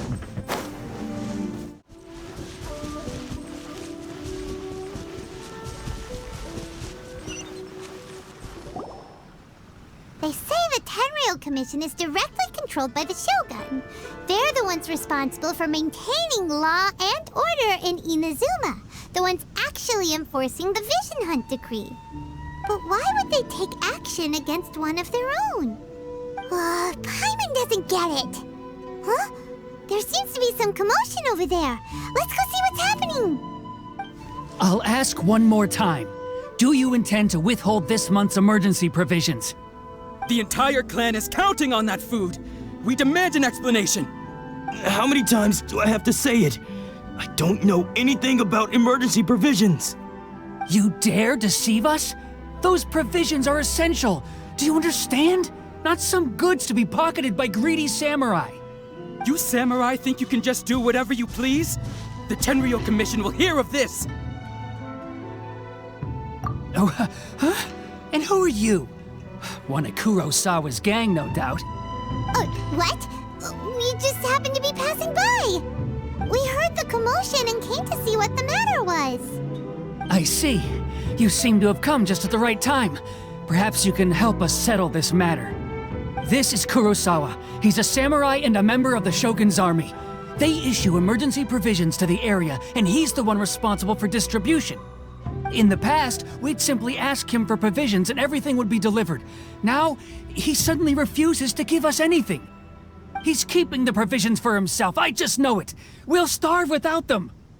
No one seems to care about us. We used to think Kurosawa was a kind man, but he's shown his true colors. He's the same as all the other samurai. It's no wonder all the visions have been confiscated. The Ryzen Shogun doesn't need people like him helping her rule the nation. This must be one of the people Ayaka asked us to help. But why would she ever want us to help someone like him? Maybe we should talk to Kurosawa and see what he has to say.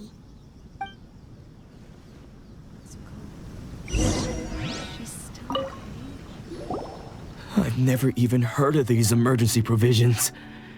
I don't know whether it's rumors or whether they're trying to blackmail me. But either way, it's ridiculous. If I was hoarding supplies, would I still be the poor man I am today? My own family can barely get by as it is. Now, if you'll excuse me, I've got other matters to attend to. And that's the first bit of truth I've heard all day. The Shogun's army told me that I was unworthy of my vision. And they said I was slacking off in my work. Apparently, I'd even disappointed the Ryzen Shogun. And that's why they confiscated my vision. Well, that's strange. You were helping enforce the Vision Hunt Decree.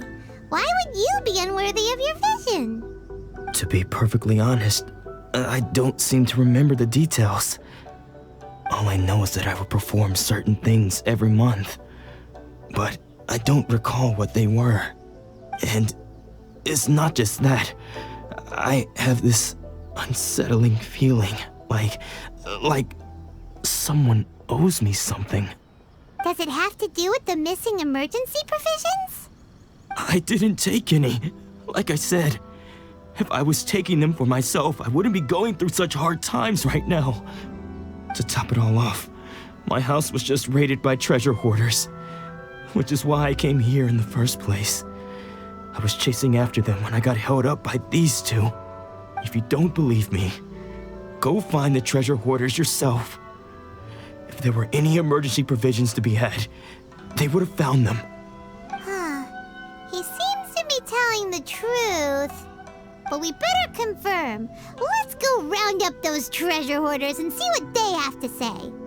We should be able to follow their tracks. They couldn't have gone too far.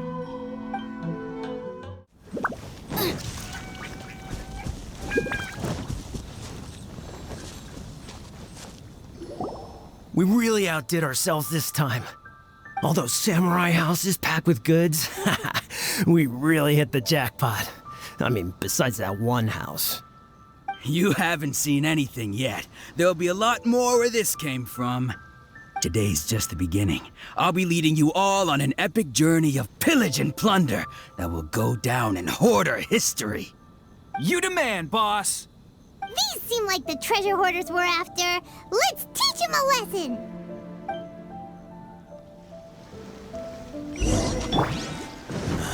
Let me leave you Another test first. subject. Body and...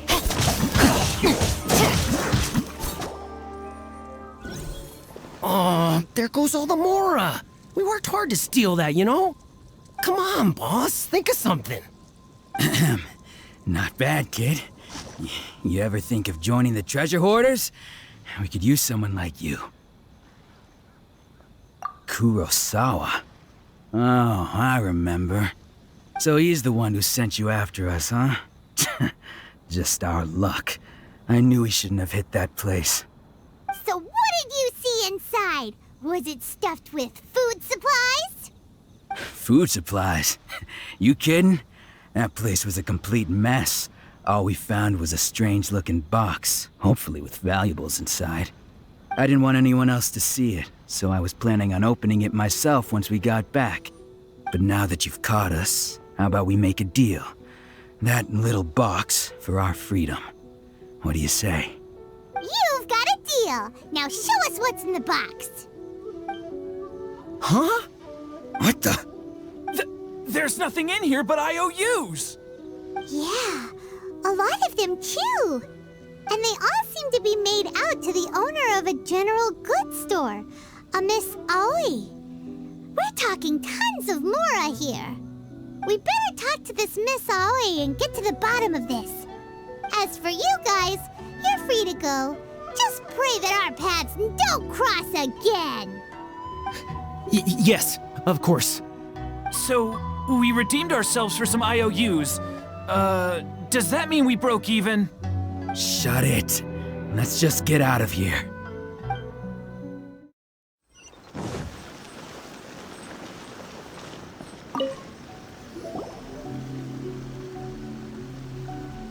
Welcome to Tsukumomono Groceries. We've got everything you need. Can I help you find something? Or perhaps there's something you want to inquire about? Ah, so you're friends of Kurosawa, I take it? Perhaps you're here to pay off his debts. Whoa! Let's not get ahead of ourselves. We're just here to learn where they all came from. How did Kurosawa end up owing you so much money? Did he buy anything super expensive here? Let me think. Kurosawa would come regularly to purchase large quantities of foodstuffs. He'd always put the payment on his own account. However, the price of provisions began to skyrocket recently, and his salary was no longer enough to cover the cost. So, he started writing out IOUs to cover whatever he couldn't afford of the usual amount. So that's how he was getting those emergency provisions. But why did he have to purchase a usual amount? If the prices increased, couldn't he just buy less? Well, if you think about it, the citizens receiving the emergency provisions must have been carefully calculating how much they needed to sustain them each time. Kurosawa thought that it would be quite the disappointment for them if they found they didn't have enough, especially after such long and careful planning. So he deemed it necessary to take on the debt rather than let the people down. Wow. Kurosawa was purchasing all the emergency provisions at his own expense. And no one ever appreciated what he did. They just complained and held him accountable. People's attitudes will always reflect their circumstances. In the face of hardship, nobody cares to think twice. If you ask me, had Kurosawa told everyone the truth about the supplies from the start, then there wouldn't be such a severe backlash now. Of course, I'm sure there would still have been some unrest. What he was doing was truly a thankless deed. As for why he chose to spend his own money on emergency provisions and never tell anyone, I'm still not too clear myself. If you're still curious, why don't you go ask him yourself? I see. That reminds me, it seems that his vision was recently confiscated. Most unfortunate. If he doesn't clear the debt on his name, he'll have no choice but to sell that sword that is so dear to him. Sword? What sword? Oh, didn't he tell you? He possesses a very valuable blade. He's carried it for years now. I've asked him about its origins. He told me that it was a gift from his father, that it was too precious to sell. In hindsight, I regret that I never made an offer on it. Everything has its price, at least that's what I think. Why don't you ask him about the sword yourself? Perhaps it'll even provide you with the answers you're looking for. Oh, but before you go, if you would kindly settle today's bill. But we didn't buy anything! Information is also a kind of commodity, wouldn't you agree? Don't worry, I won't charge much for information about Kurosawa. Nothing we ever discussed was explicitly confidential anyway. Oh, let me think. 2,000 mora should be a fair price. At least we now know where the emergency provisions were coming from. Plus, we found out that Kurosawa has a priceless sword in his possession. Let's go talk to Kurosawa again and see if he can remember anything.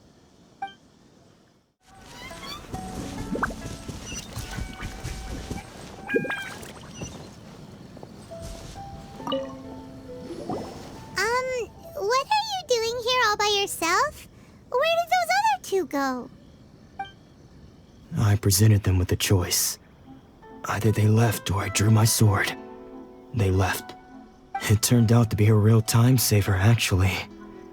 Perhaps I should start using it more often. Did you manage to track down the treasure hoarders? Everything I said was true, right?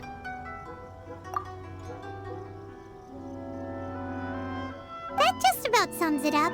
It turns out that you really were distributing emergency provisions, but they were all purchased at your own expense. Strange. Is that really the kind of person I was? I don't really have any such recollection. Even after all you've told me, I still don't remember anything. Why was I purchasing emergency provisions for everyone? And why would I put myself in such a difficult situation? I really don't understand. But I could not deny that when I brandished my sword to scare those two away, I could sense that my body was somehow reluctant to do so. This sword was once wielded by my father. I remember once when I was young, I wanted to sneak out with the blade and show it off to the kids next door. My father ended up catching me in the act and scolded me severely. What did he say? I can't seem to remember that either. It would seem that I forgot many important things when my vision was taken from me. So many memories gone. Forever. No matter how hard I try to remember, all I can remember now is my father telling me that this blade bore his life's creed. Before he passed away, he placed the sword in my hands and said to me, "With this sword, you should..." Hey, if you look carefully, there seems to be some words engraved on the hilt. Can you recognize the words? Virtue and justice? Somehow those two words seem to explain everything now. Taking on seemingly endless debts to make others happy. I guess that must have been my greatest ambition after all. But what use are virtue and justice? I purchased the provisions for those in need. And look how things ended up. The Tenryo Commission seized my vision, and the very people I was so desperately trying to help refused to understand me. And the irony of all of it is, I somehow still felt sorry when threatening them with my blade. I'm incapable of being a good person, yet I'm equally unable to be bad. I don't know what to do with myself. Yet another troubled soul. When we get the chance, let's speak to Toma about Kurosawa's debt. The Yashiro Commission would surely help cover his expenses. In any case, we must never let him sell off that sword. Yeah, seems like losing all ambition is a terrible experience.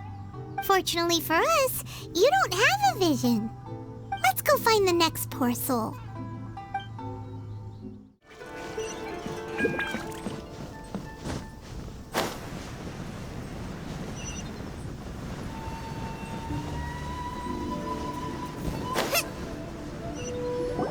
The third person who had their vision taken is supposed to be a famous sword master around these parts. Paimon heard that he's the present-day master of miHoYo Shisui art. Sounds pretty impressive. This is his dojo. Luckily, there's some people around. Let's go talk to them. Nanako, don't worry. Sensei will be fine.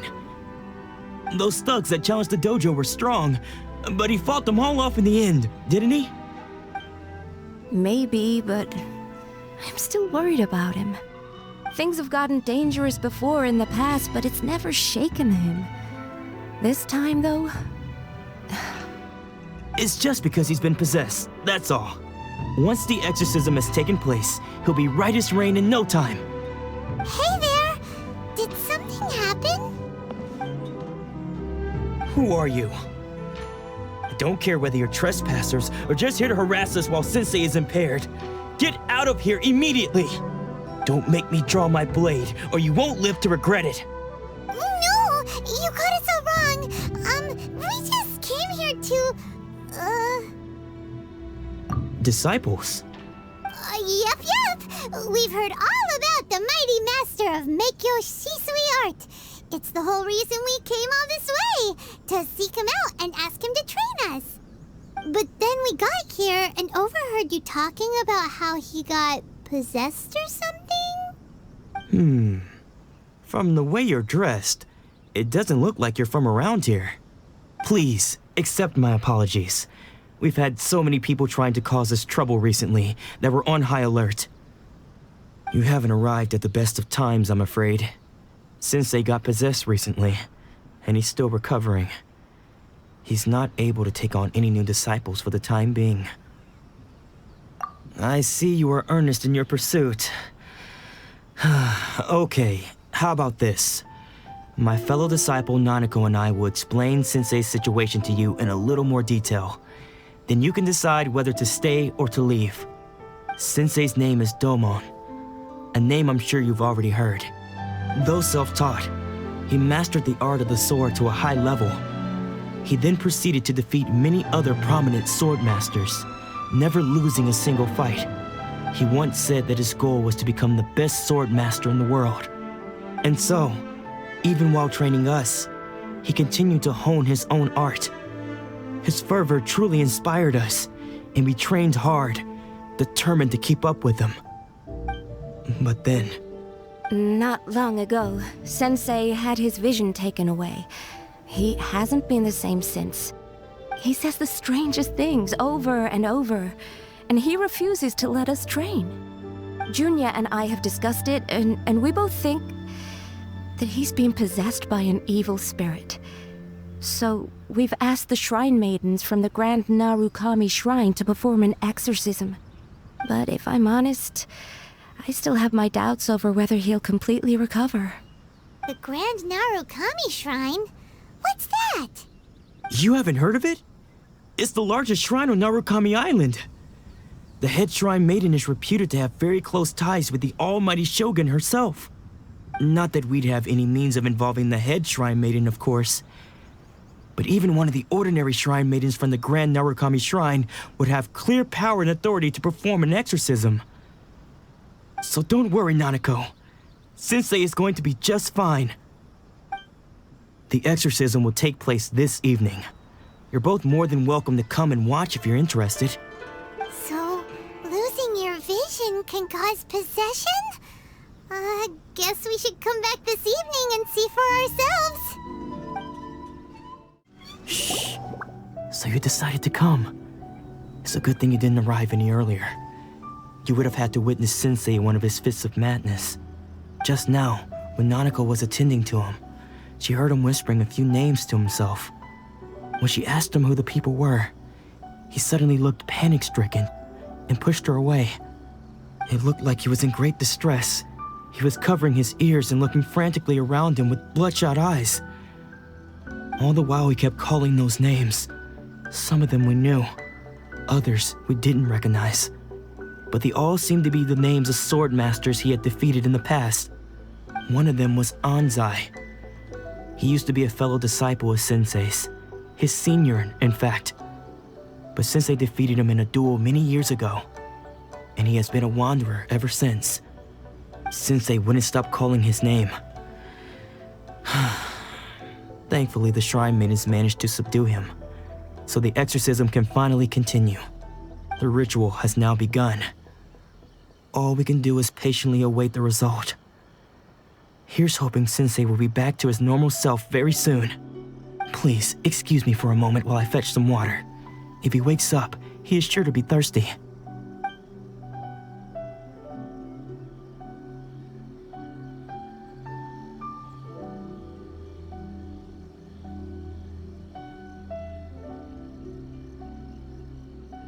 Huh?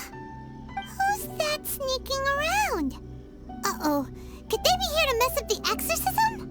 We won't let them get away with it. Come on, let's go after them. Race you! Seems they aren't here. Should we keep going further up?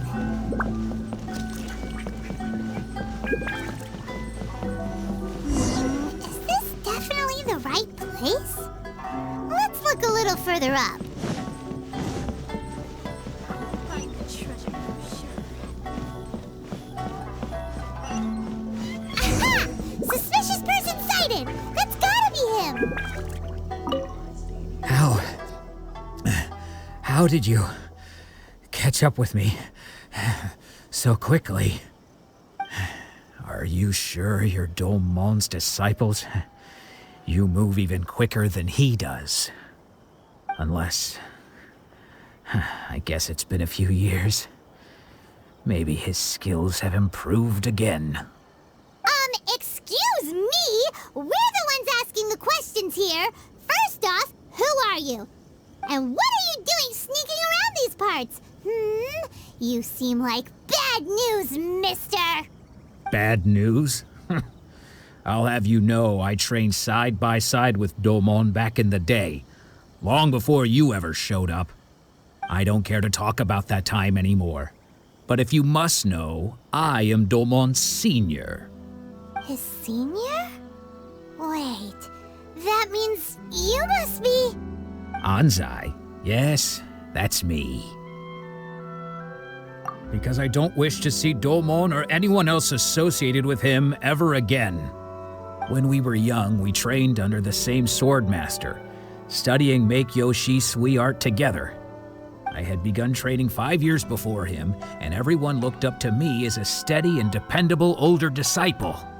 Practitioners of miHoYo Sui art seek to achieve stillness of mind, freedom from all agitation. So the majority of disciples are indifferent to rank and reward. I was no exception. But Domon was different. The first thing he did when he joined was go straight to our sensei and ask him, with a beaming smile on his face, how to become the best in the world. Sensei scolded him and told him that the art of the sword should not be used for such vain ends. Sensei said that coveting the title of the best swordmaster, barely days into his training, showed that he had a fickle mind, and that this would impede him from ever mastering the blade. I thought so too at the time, but Domon began making swift progress in his training and even started catching up with me. Only then did I realize that it was Domon who had long since freed his mind from all agitation. He was consumed by his singular desire to become the best in the world. He sought nothing less than perfection in the art of the sword, and nothing could deter him from this goal, no matter what stood in his way. Sure sounds like he meant business. So how come you don't want to ever see him again? Because until he arrived, I was convinced that I would succeed our sensei as the master of miHoYo Shisui art. Of all the disciples, I was the most gifted. I had trained the longest. Everyone had high expectations for me. Domon's arrival changed everything. When we sparred, I lost not just the match, but my pride and my status too. I fled the dojo that day and never looked back. Later, I heard that he sparred with Sensei too. Sensei was advanced in years by then, and unfortunately that match used up every last ounce of energy in his body. After that, I wanted nothing further to do with him. Deep down though, I still respected his mastery of the blade and his commitment to the art of the sword. So, when I heard rumors that he had lost his mind, my first reaction was to dismiss them as false. How could he, of all people, have lost his mind? His mind was the sharpest of them all. He had practiced miHoYo Shisui art to perfection. I decided to quietly come and see if it were true. Then, to my complete astonishment, I heard him call my name. I thought mine was a name he had long since forgotten. So you see, I came here not to cause him any harm. I just wanted to see for myself. Okay, you've heard my story. You should get back now. The exorcism is probably finishing. Seems like we got it wrong this time. He wasn't here to mess up the exorcism at all. Still, Paimon's not sure we should bring him back with us. Let's go see how the exorcism's coming along.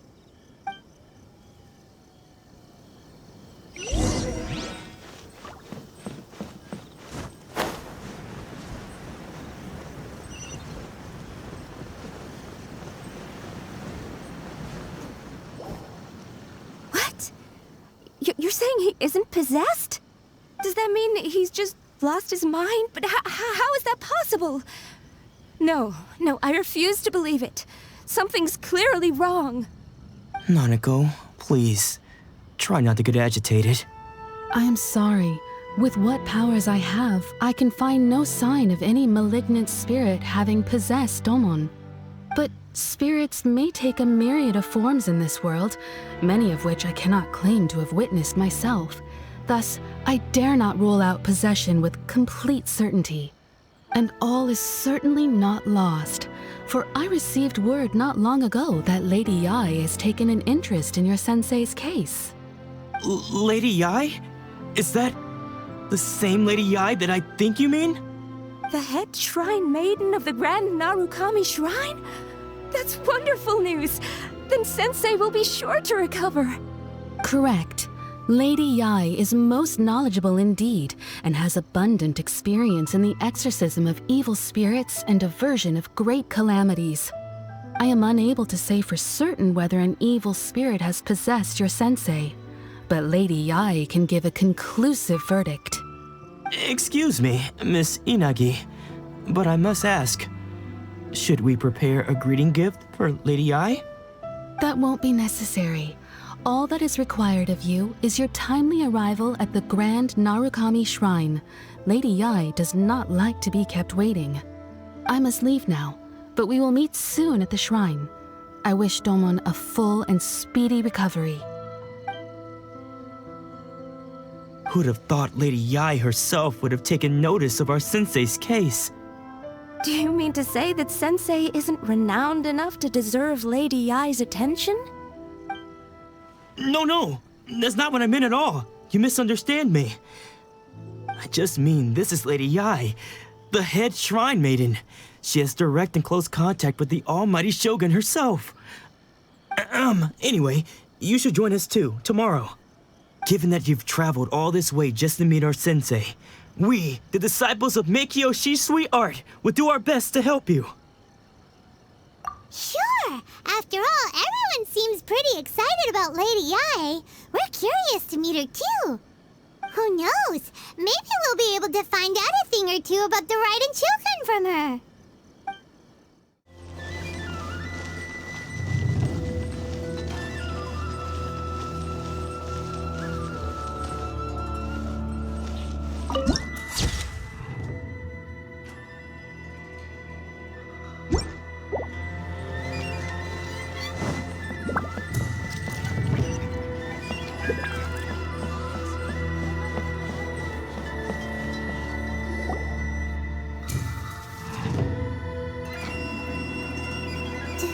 Do you think that's Lady Yae?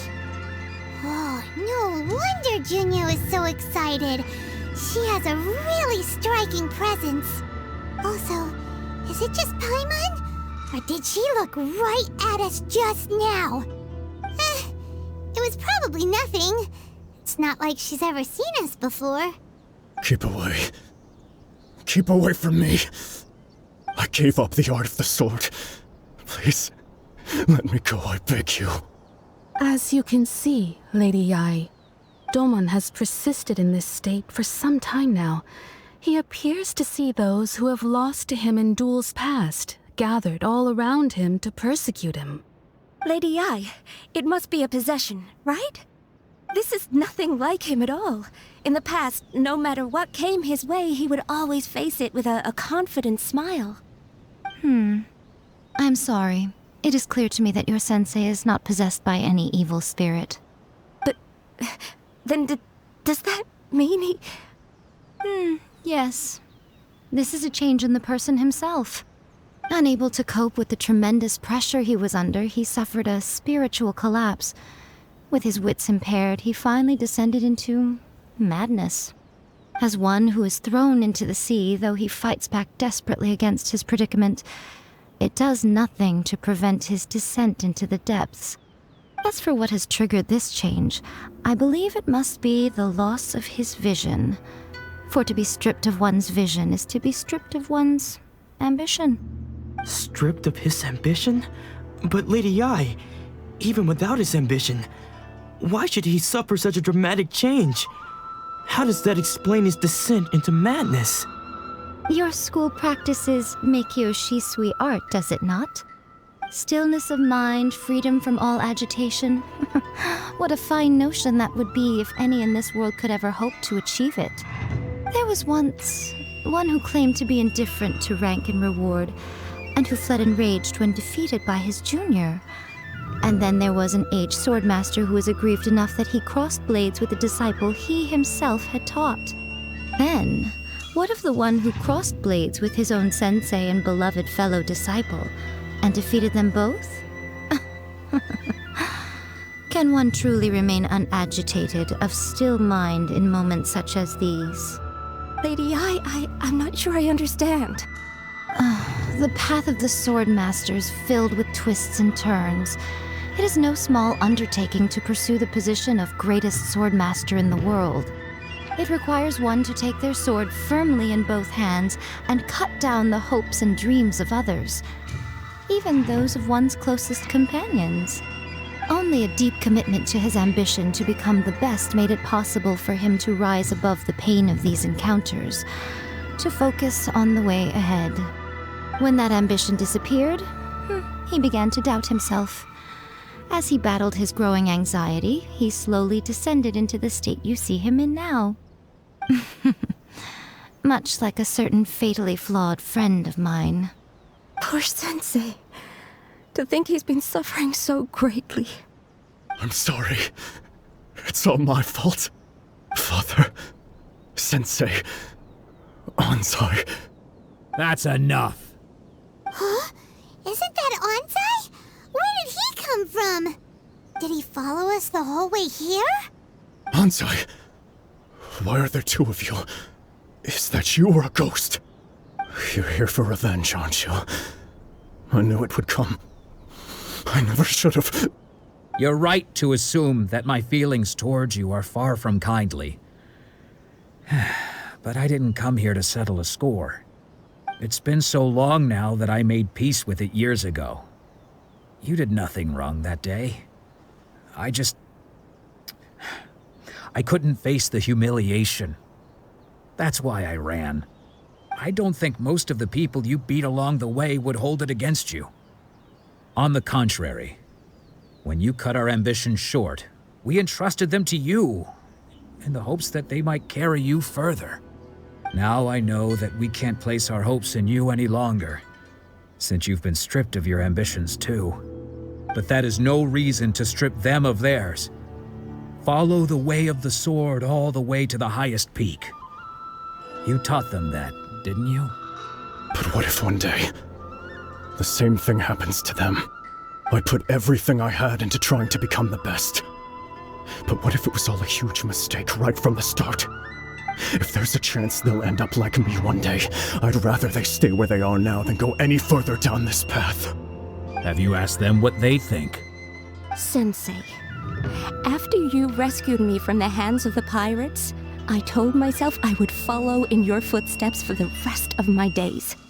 I can't know whether I will suffer in my future as you do now.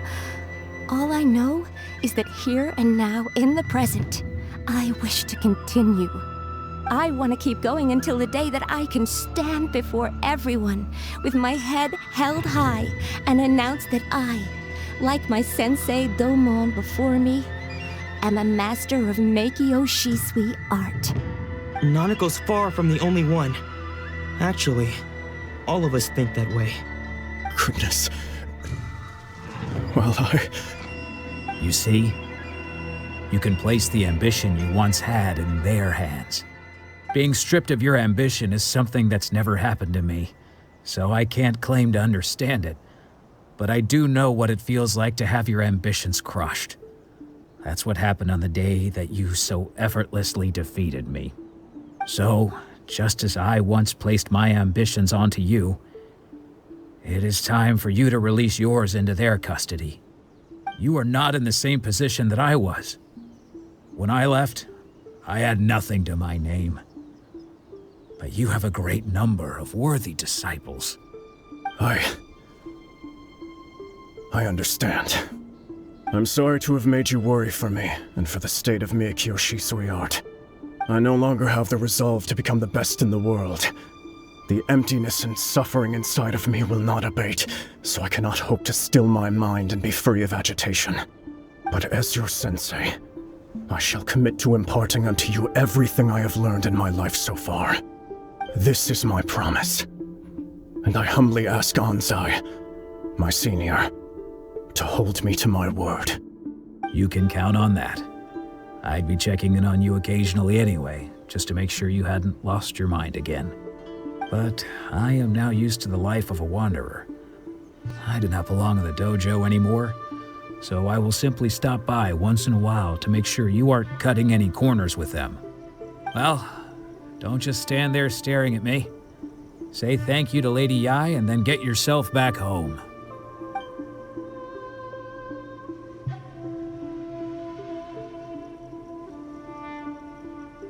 So even though his ambition was taken away, his disciples can take it over on his behalf.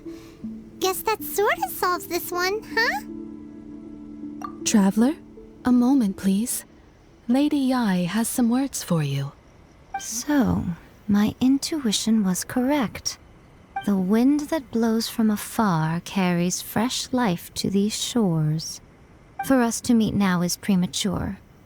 Nevertheless, you set foot on these islands at precisely the right moment.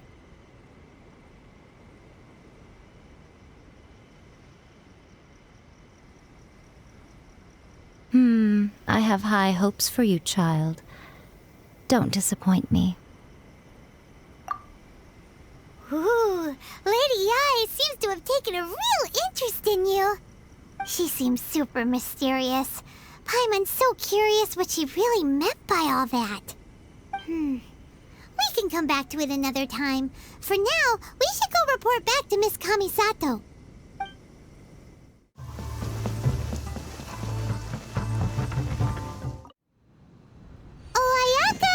must have fulfilled all your wishes. Huh? Ayaka! Huh? Huh?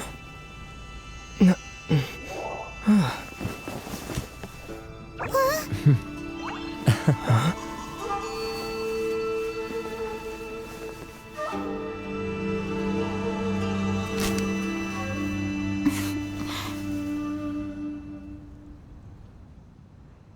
Traveler, Paimon, it is a pleasure to finally meet you both face to face. I have heard all about how you helped our 3 friends. My sincerest thanks to you.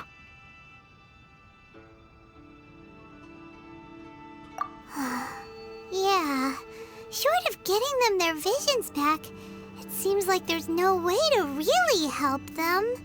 Ayaka, how come this time you get to come out and meet us in person? Because now that you have done the 3 things I asked of you, I consider you to be my friends. As you will observe, I dispense with the screen for Toma also. Mm-hmm. Wait a second, but isn't Toma your, servant? Paimon's happy to help and all, but Paimon sure as heck did not sign up to be a servant. Oh. Paimon, you are most entertaining. Toma is first and foremost my friend, and was so before he ever became my attendant. Oh, okay then. Ayaka, you seem pretty different out in the open compared to how you are behind the screen. Alright, we can be friends. Thank you both kindly. Back to the matter at hand. You have now witnessed the pain of those deprived of their visions. What are your feelings on what you have seen? Perhaps in the eyes of a deity such as the almighty Shogun, the lives of those who inhabit the world are inconsequential. Thunders roar, lightnings flash, the winds assault, and the rains descent. All these things take place with no regard for the feelings of the common people. But I believe that surely you understand what they must endure. It seems that perhaps now you can appreciate my feelings on all of this. In which case, perhaps you would be willing to reconsider your stance? You will? Really? Naturally. All right, bravo, my lady. You were right all along. See? I told you he wouldn't reject them. I'd placed my trust in the right person after all. Now then, given that the remainder of our discussion pertains to matters of a more confidential nature, perhaps we could move to the Komore Tea House? We ought not to involve other members of the Yashiro Commission.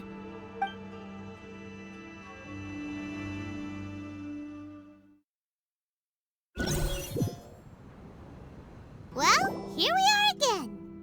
Please continue without me. I'll keep watch. So, what's the deal with this place anyway? What makes it your favorite meeting spot? This is land that was gifted to the Yashiro Commission by the Shogun. The Kamisato clan has the exclusive right to plan, build, and repair any property on this land, and even to allow or deny access. Such privileges exist due to the Yashiro Commission's role in managing ceremonial affairs. Oftentimes, it is not appropriate to discuss details in front of bystanders. Oh, Paimon gets it! Gotta keep a bit of mystery, right? Once the number of ceremonial affairs conducted in the city began to decline, our forebears built a tea house here. Only members of the Yashiro Commission are permitted to come and go as they please. Makes sense. Perfect place for a secret base. In any case, we can talk freely here. I presume you have a few questions that you wish to ask me? The almighty Shogun. I've seen her on but only a few occasions, most of them formal ceremonies. She inspires awe, commands respect, and exudes a sense of absolute authority.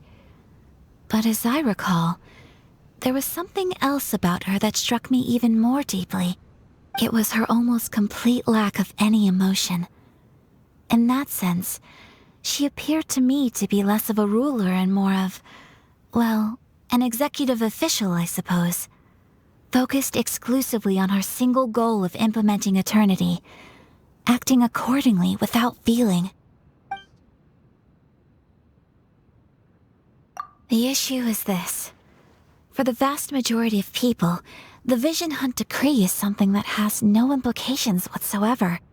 After all, it is but a tiny minority of people who receive visions. Moreover, it is not unknown for visions to spark jealousy in others. Because of this, the attitude of most people towards the Vision Hunt Decree is one of indifference. How can they be like that? Paimon's getting mad. Nevertheless, in addition to us, there is also the resistance on Watatsumi Island. Resistance? You mean like an army fighting against the decree? Yes. Many who have lost or fear losing their visions have rallied together under Sangonomiya on Watatsumi Island to form a resistance group. To say a little more about Sangonomiya, historically, there has always been some conflict between them and the shogunate of Narukami Island due to their different belief systems.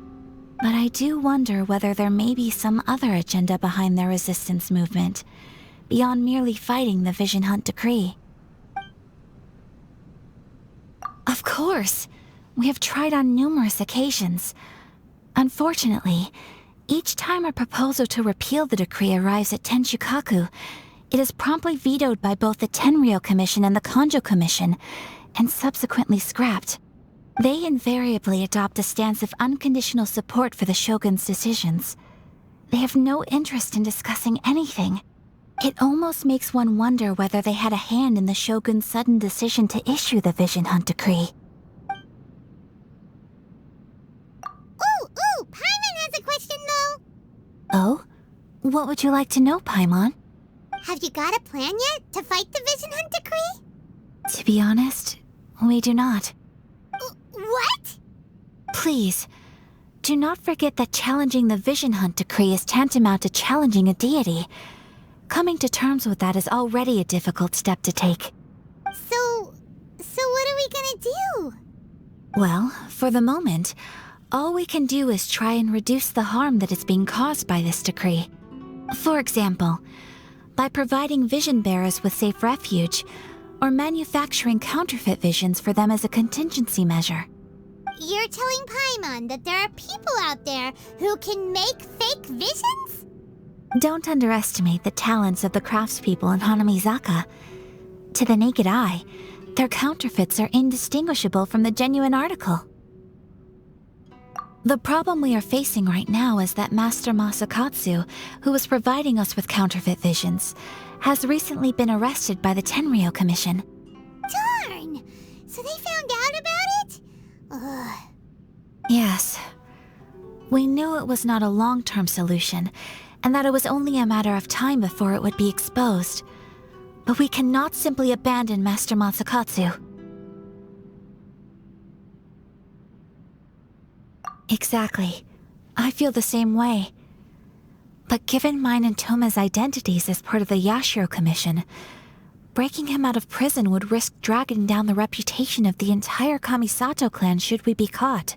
That would only serve to cast suspicion on any future activity we might seek to attempt.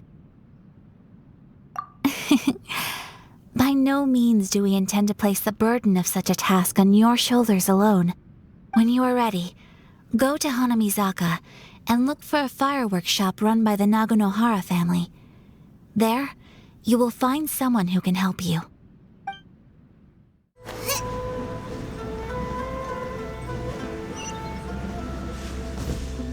Just hand it over. You don't want any trouble with me. If you think your elemental powers are enough to resist the Vision Hunt Decree, then you'd better think again. Believe me, you're not the first of your kind we've encountered, and we've seen the same unpleasant outcome time after time. You'd best save yourself the trouble. Can't you make an exception? I just got this vision. I won't even use it, I promise. So this is the Vision Hunt Decree in action, huh? We can't just sit around and watch things unfold, can we? Psst! Hey, wait! Huh? There's someone trying to get our attention. Come on, this way. What's going on? Can't you see we need to go help? Shh, quiet. Just sit tight and watch for a moment. Hey, this isn't right, you know. Just because you don't have a vision doesn't mean you can sit back and watch others in trouble. Huh? Hey, wait! You do have a vision! Shh! If you don't keep your voice down, I won't have one much longer. All right. Here, take it. Wise choice. All right, let's go. What should we do now?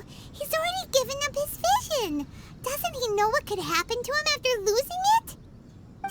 This is your fault. You're the one who stopped us from interfering. Many thanks, Miss Euthymia. If you hadn't swapped me a fake just now, I'm sure I would have lost it. No worries. You put on quite the convincing performance. Oh, so that's what's going on here. And to think Paimon was about to unleash Paimonial wrath on Miss Euthymia. Sorry about that. Think nothing of it. I could tell from your reaction we were on the same side. You just didn't know it, you know? Oh, right. Allow me to introduce myself. I'm Euthymia, the current owner of Naganohara Fireworks. It ain't much, but it's honest work. Great to meet ya. Practically everyone on Hanamizaka knows Euthymia. She's the queen of the summer festival. Without her and her fireworks, summer on Narukami Island just wouldn't be the same. Whoa, that's quite the introduction. Paimon loves fireworks. It's nice to meet you. Stop it, Hanjiro. You'll embarrass me. As for thanking me, you'd be better off thanking Master Masakatsu. He's the one that gave me the fake visions in the first place. His handiwork allowed me to keep my own vision. Whew, I can't even imagine trying to run the business without it. Ugh. Yes, Master Masakatsu is a good man. It's too bad good people seldom get the recognition they deserve. Master Masakatsu? Huh? Do you guys know him too? You don't say! Then it sounds like the Shirasagi Himegimi has a plan. Awesome! I've been thinking about breaking him out too recently. But if I just marched straight in there by myself, I'd probably get Miss Kamisato in a whole heap of trouble. So, what about if I join you instead? Sure, welcome to the team. Ayaka told us to go look for help at a fireworks shop. She must have meant you. Seems like I finally got a new job to do.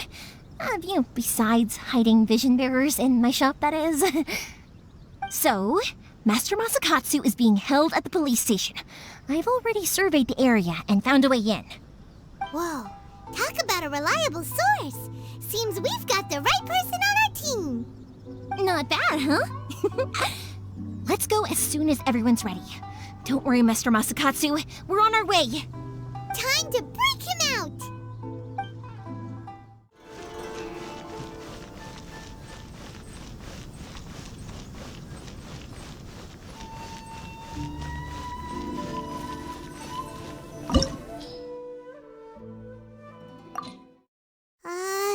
Now that we're inside, this place is a whole lot creepier than Paimon imagined.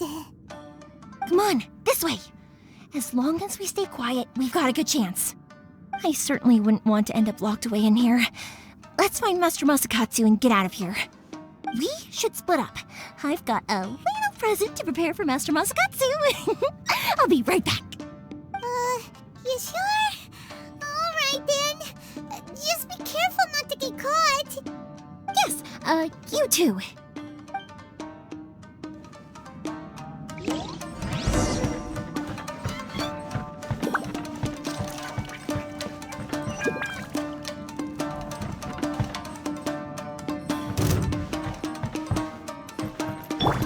Witness the power of Gugwa. I must withdraw.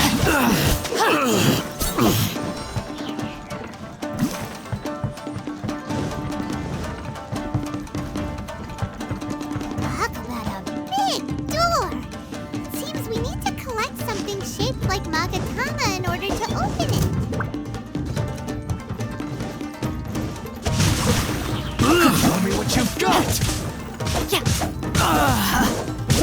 Time to act.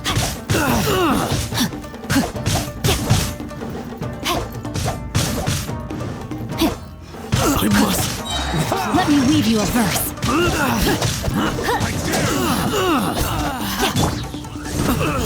I must withdraw.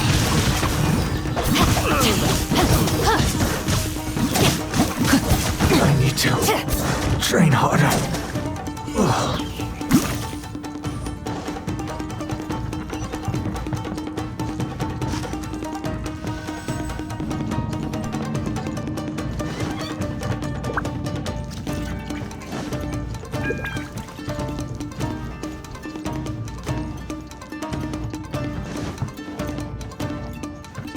Body and mind.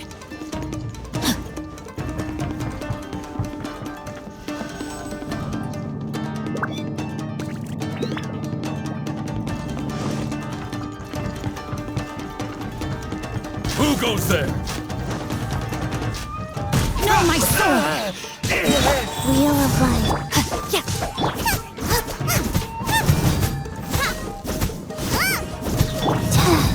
I won't forget this.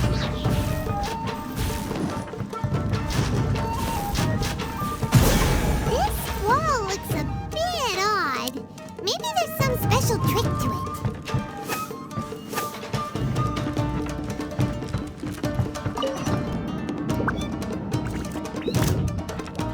These guys seem a lot tougher than usual. Paimon wonders if that armor over there has anything to do with the source of their strength.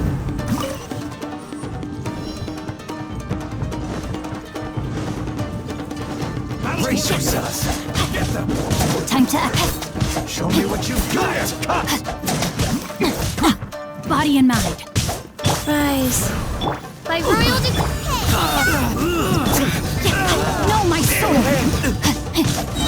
I need to Body and mind. train harder. Soldiers! Nothing. I lost.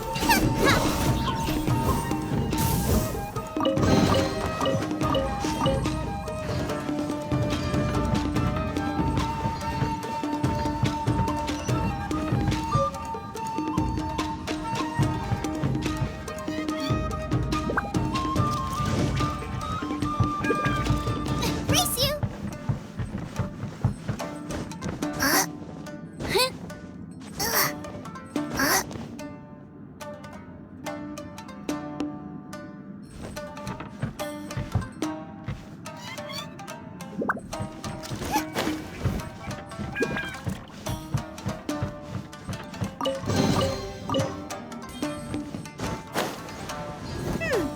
Doesn't that Magatama shape look pretty similar to the grooves on the door over there?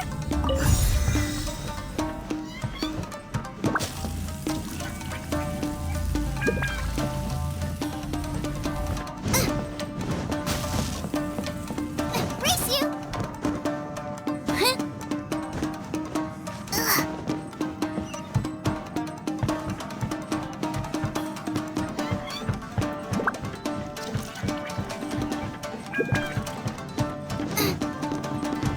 Teach me a lesson.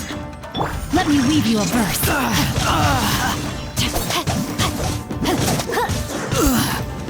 I must withdraw.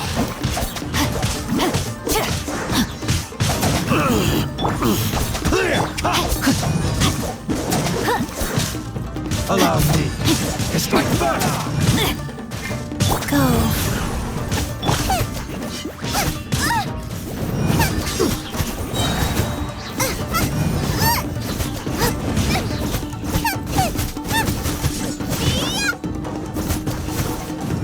Don't hold back.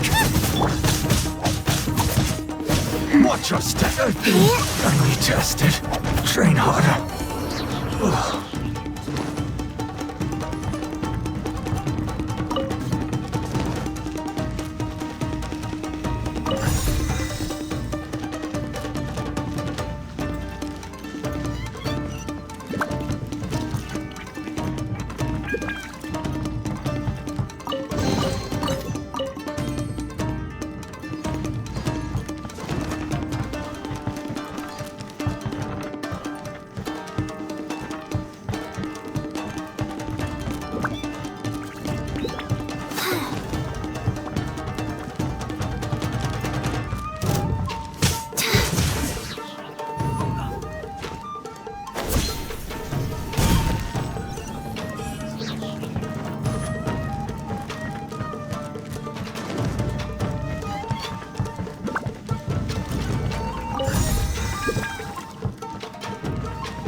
Life goes on.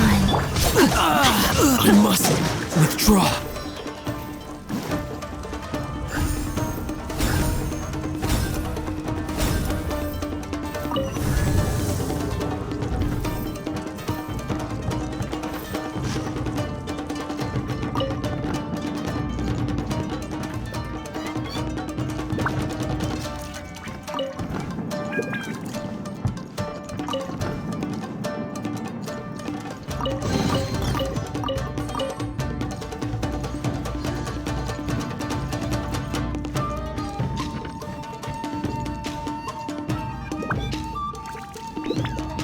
Time to act.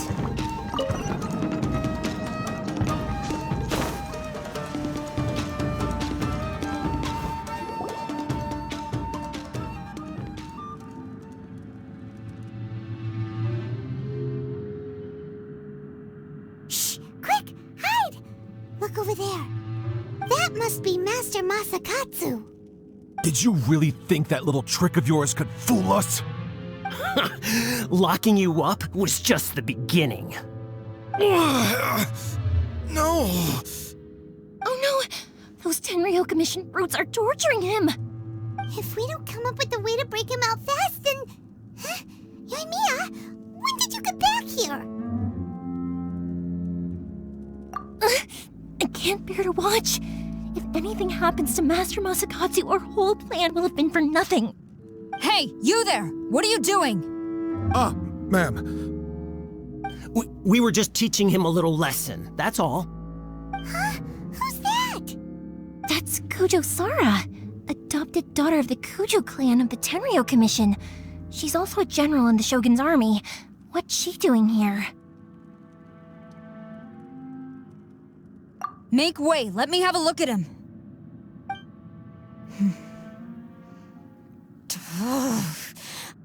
I'm sure you're well aware that torture is strictly against military regulations. Yes, ma'am. If you are unashamed of such disgraceful action, then you are also unworthy of the Tenryo Commission itself. Do I make myself clear? Yes, ma'am. It won't happen again. Oh, Paimon sure wouldn't want to get on her bad side. Hey, this is our chance. Let's move while they aren't watching Master Masakatsu. Euthymia, are you sure now's the right time? Who is that? Quick, go and investigate. Yes, ma'am. They're coming! Quick, hide! Sorry. I didn't mean to. Don't worry, I've got us covered.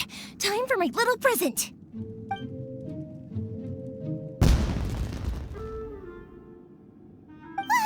Fireworks? Huh? Was that an explosion? It sounded like fireworks. Quick, let's hurry! The fireworks were enough to distract them. Maybe more than enough. Fireworks aren't just for festivals, you know. I was particularly proud of this batch. I decided to. Whoa! Whoa! Euthymia, this is turning into a bit of a fireworks display. Well, fireworks are my craft after all. Every batch has to be spectacular. Look, the coast is clear. Now's our chance.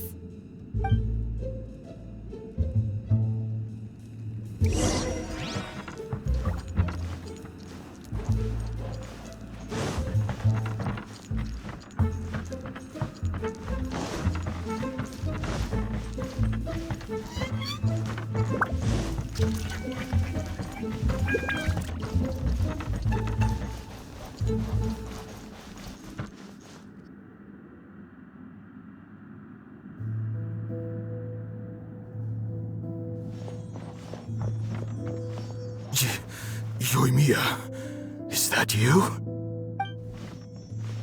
Master Masakatsu!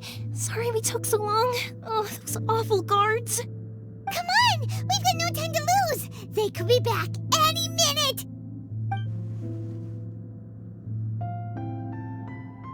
Oh. Yes, Leave, before I let my judgment get the better of me. He's in serious condition. Be sure he gets immediate medical attention. But remember, once he's recovered, it won't be long until I bring him right back. Well... You can bet we'll do all we can to keep that from happening. Leave this place.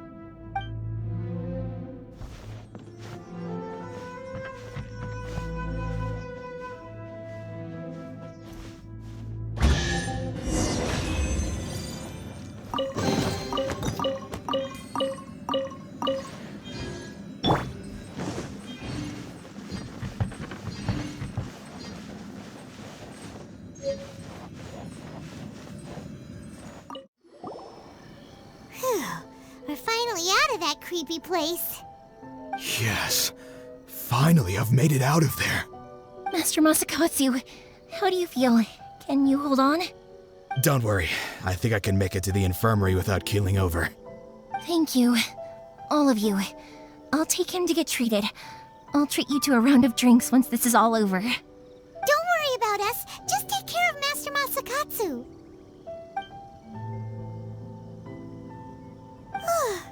Good thing we were able to rescue him.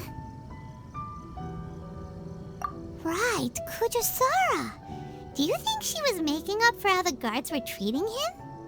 It seems as though there are some okay people among the ranks of the Tenryou Commission. Though Paimon would never agree with their actions in the Vision Hunt Decree, of course. How about we go tell Ayaka and the others the good news? I see. So Kujo-Sara stayed her hand. It would appear she still has some honor to her. I wonder if we should try establishing contact with her. Perhaps we could coax out some information. Unlikely. Don't forget, Kujo-Sara is also carrying out the Vision Hunt Decree. She obeys the orders of the Ryzen Shogun without question. In her eyes, Master Masakatsu is of no threat to the decree. This is why she was so willing to allow his escape. If our true motives were ever divulged, she would act against us without a second thought. True. Though if you ask me, Master Masakatsu's release is an unexpected blessing. We are now one step closer to victory. And we couldn't have done it without Euthymia and the Traveler. You're turning out to be even more reliable than we expected. Don't mention it. Indeed. Things may have turned out very differently this time without the help of the Traveler.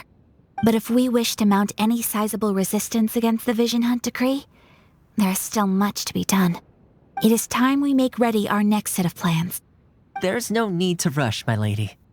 Things seem to have taken a turn for the better, at least. Not only have we rescued Master Masakatsu, but our list of allies appears to be growing. Yes, which reminds me. The Tenryou Commission seems to be making preparations for a celebration. They call it a ceremony of sorts. And the number of samurai out enforcing the Vision Hunt Decree seems to be waning. The days ahead may be more peaceful than usual. A ceremony, you say? Why would such a task be left to the Tenryou Commission? I don't know, but I'm sure it has nothing to do with us. Anyway, with the Tenryou Commission busy with preparations, we should have a little more breathing room than usual. You do present a good point. Being in a constant state of alert will only tire us further. Perhaps a period of rest is in order. Toma, what would you suggest? I'd say a celebratory feast is in order. Might I suggest an evening of hot pot together? Funny enough, I learned a new hot pot game recently. I'm sure you'll find it quite amusing. A hot pot game? What's that? Well, as long as it has to do with eating. Simply put, every person prepares an ingredient to add to the hot pot. Once the meal begins, we add all the ingredients together. Then we take it in turns to close our eyes, pick an ingredient out of the pot, taste it, and guess whose ingredient it was. Anyone who guesses correctly can go again, and whoever finishes the meal with the most points is declared the winner. Tradition even has it that the winner receives blessings from the god of hot pot. Don't you think it sounds like fun? I've been wanting to give it a try. In fact, I've already got my ingredients prepared. You really do want to play, huh? Well, sounds like we've got our work cut out for us. Time to gather some ingredients. But what should we choose?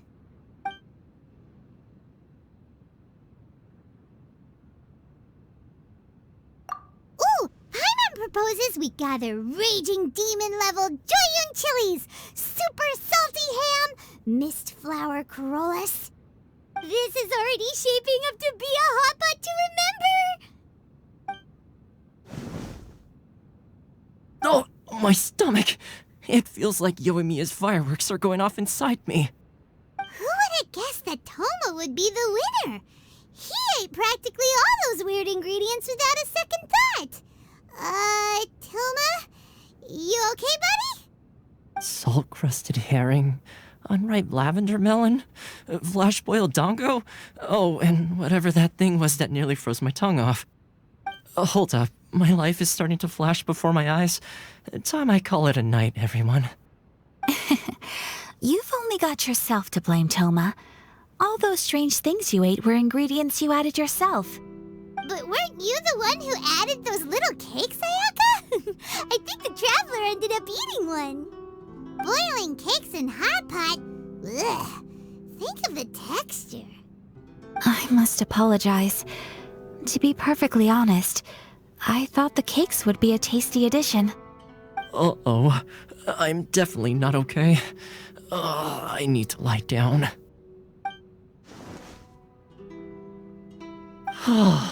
I feel like a new man. You know, Toma, all you had to do was guess wrong on purpose and it would have been someone else's turn. Talk about being competitive. Guess I've been feeling unlucky recently and wanted the God of Hot Pot's blessing. Perhaps I did get a little carried away. Still, I couldn't be beaten at my own game first time around. I think my luck has already taken a turn for the better. I can sense it. So without further ado, I hereby declare that the winner of today's Hot Pot Challenge is me. Oh, brother. Good effort, team. Another important job taken care of. Next on the agenda, some well-earned rest and relaxation. Yes. If the Tenryou Commission truly is as busy with preparations as Toma claims, then some rest would be a welcome change of pace. And with the extra time, there are some other matters I wish to attend to. Let's all take some much-needed time off. After a few days' rest, we'll reconvene at the Komori Tea House and discuss our next operation. Downtime is hard to come by these days, so be sure to make the most of it. I'll tidy things up here and start thinking about our ingredients for our next round. There's gonna be a sequel? Sure, why not? We should play again now that everyone knows the rules. I'll see you all later. Bye, Toma! Seems we won't need to be visiting the Komori Tea House for a while. Why don't we go explore some other places? Looks were more interesting.